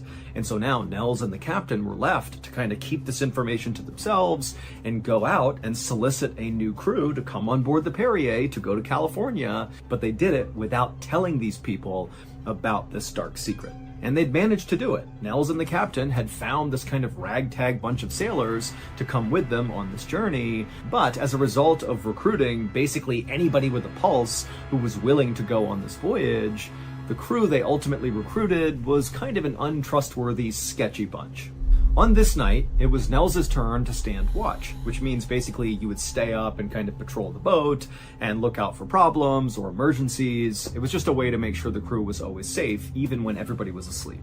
And even though Nels was not exactly thrilled to be staying up all night to stand watch, in a way he actually was kind of relieved to be in charge of this task. He figured he'd rather be awake and miserable than asleep and vulnerable. Suddenly, another sailor came up to Nels, and Nels hadn't heard him, and the sailor slapped him on the back and said, "Hey, how you enjoying your sunset cruise tonight?" Nels turned around and saw it was another crew member just kind of pulling his leg, and so Nels attempted to put on a smile and kind of go along with the joke and make it kind of lighthearted, but he was really struggling because he was looking off to the horizon and he could see the sun had nearly set.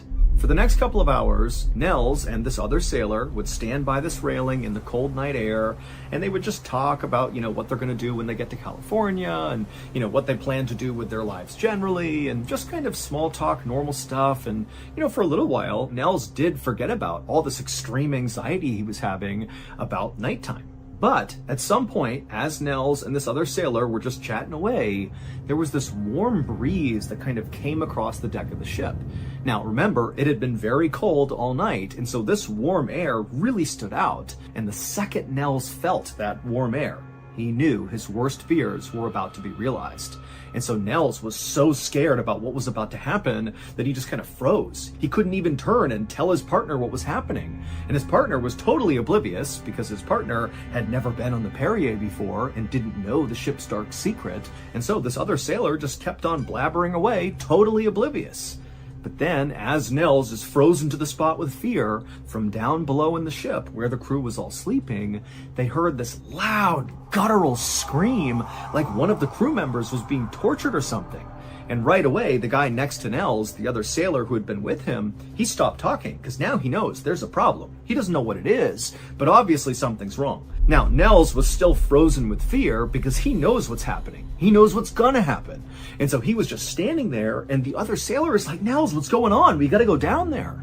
But it wasn't until more screams began coming out of the berthing area down below that Nels kind of snapped out of it, and he was like, "All right, come on, we gotta go." And the two of them, they went bombing down the steps down into the berthing area, and they went into the first compartment where these screams were coming from. And when Nels and his partner walked into this room, they looked and they saw two of their crew members were sitting on one of the bunks, just completely rigid, as if they were totally stiff. And the two of them were just screaming as loud as they possibly could in perfect unison, but it was like they weren't there. It's like their eyes were staring off into the distance and they couldn't control their bodies. Now, Nels knew what was going on here, but the partner didn't. And so the partner's looking at Nels like, "What's going on here?" And Nels just turned to him and said, "Look, I think we can quarantine them. Help me move them." And so this partner has no idea what Nels is doing. He doesn't understand what's going on, but he kind of jumped into action with Nels, and Nels and this guy, they grabbed these screaming crew members who were totally stiff, and they remained stiff as Nels and the other sailor dragged them out of the room, down the hall, and they put them in what's called the hold, which is kind of like a jail cell on board a ship. It's where sailors who misbehave get sent to. And so it's a place you can put things and lock the door, and they don't come out again. Nels' thinking was, if we can take these affected crew members and quarantine them in the hold, maybe, just maybe, this won't spread to the rest of the crew. But as soon as Nels had shut and locked those two men inside of the hold, it was like the entire ship erupted with screams as the entire crew, minus Nels and his partner, just began screaming like mad. It was like the ship was total chaos. And so Nels and the crew member, they began running down the hall trying to figure out where the screaming was coming from. But before they knew it, the rest of the crew were streaming out of their rooms into the hallway, just screaming and running their way up upstairs to the top deck. And so Nels began telling himself, stay calm, it's okay, it's not happening to you yet. But then it felt like someone had reached up inside of Nels's chest and was squeezing as hard as they could. It was like his body was being possessed by something, and then he felt this pressure building up inside of him, and then it was like, without even trying, suddenly the loudest scream that had ever come out of Nels came out of his mouth, and he was completely powerless to stop it. And seconds later, Nels, screaming at the top of his lung, along with his partner, who was also screaming, they joined the stampede of other screaming crew members running their way up to the top deck.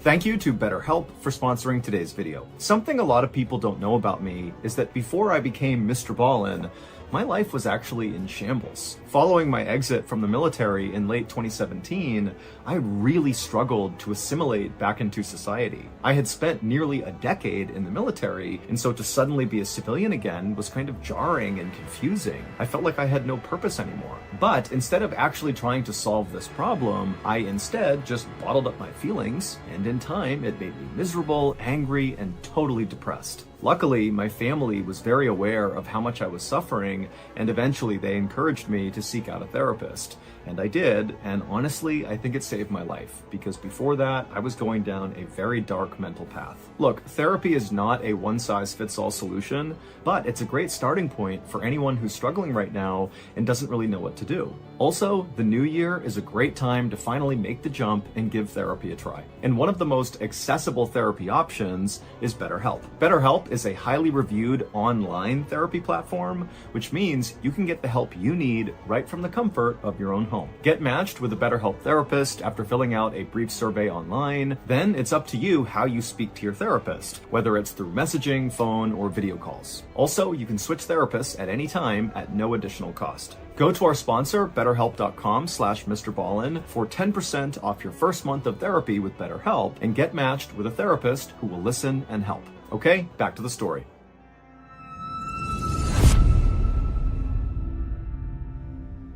And when Nels and his partner reached the top deck, as they were screaming and screaming and screaming, Nels looked around and he took stock of what he was seeing. Again, he's literally screaming this entire time and can't stop it. And he's seeing that's what everybody else was dealing with. There were sailors who were clawing at their faces, almost like they were trying to stop themselves from screaming, but that wasn't doing anything. Others were holding their throats, attempting to stop the screaming. Some others were running into walls and grabbing and fighting with each other. I mean, it was absolutely chaos. And so Nels, he's kind of taking stock of this whole situation, still screaming, and then he notices one sailor in particular, and Nels knew exactly what was going to happen.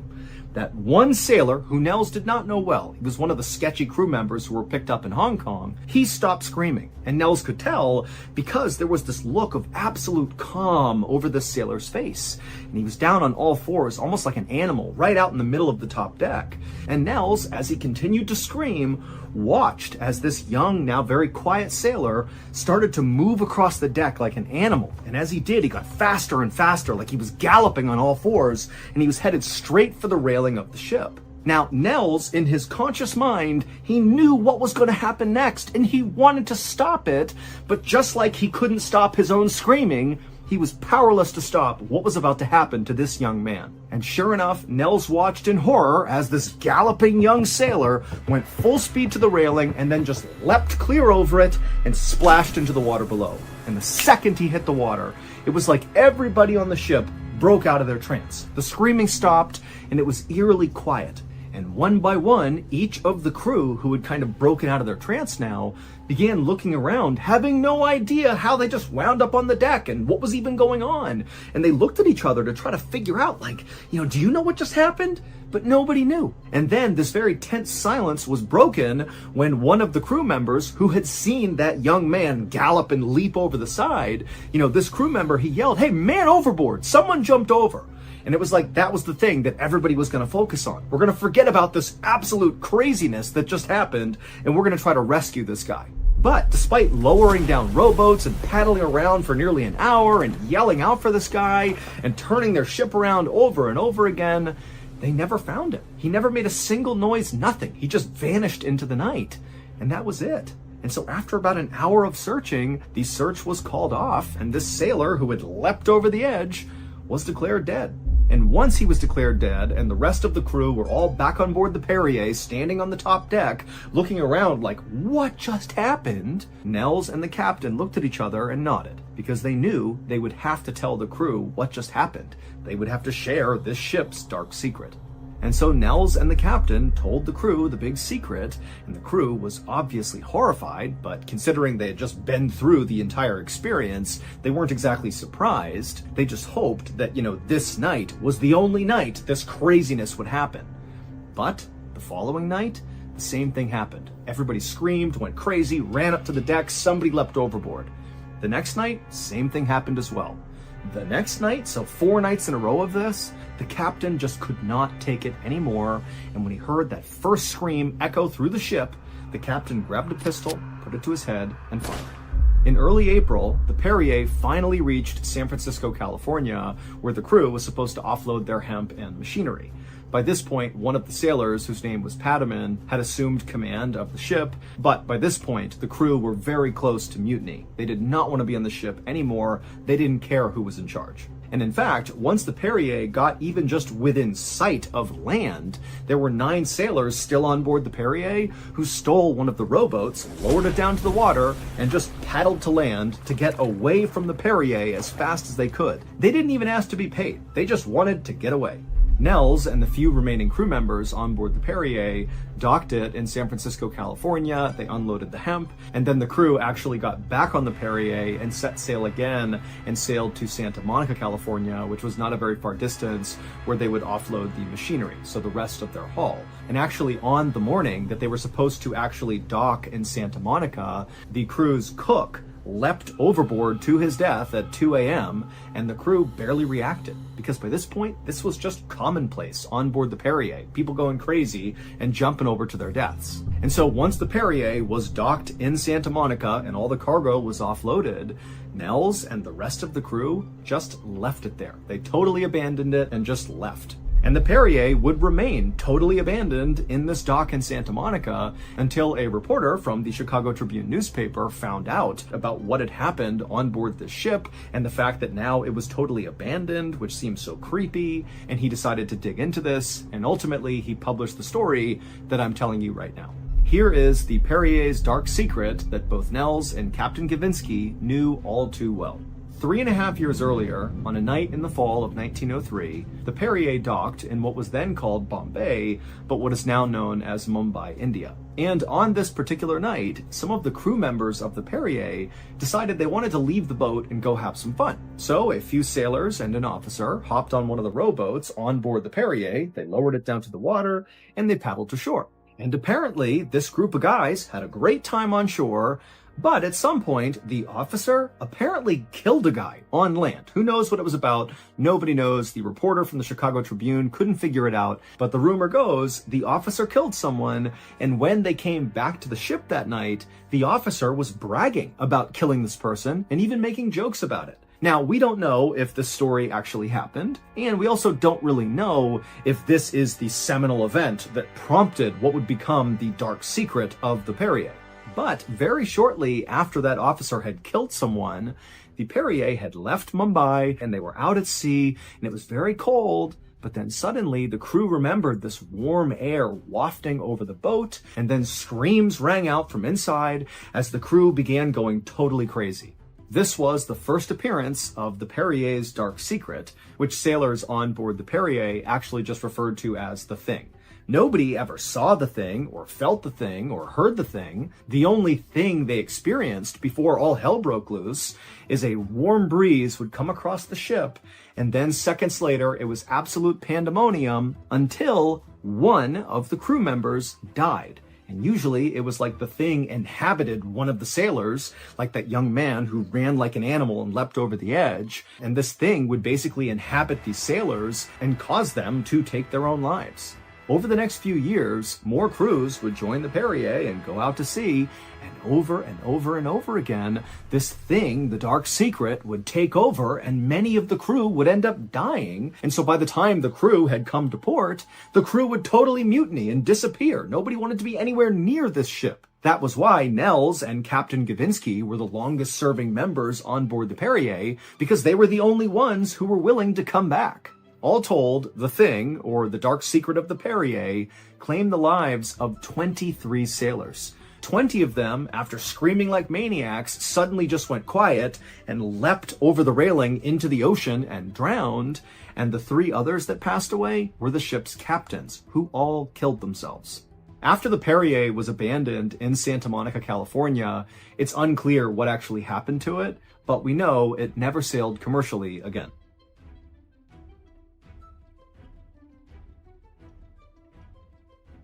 One night, in a cemetery in Alabama, this woman was visiting her sister's gravesite, and her sister had passed away when she was only 6 years old.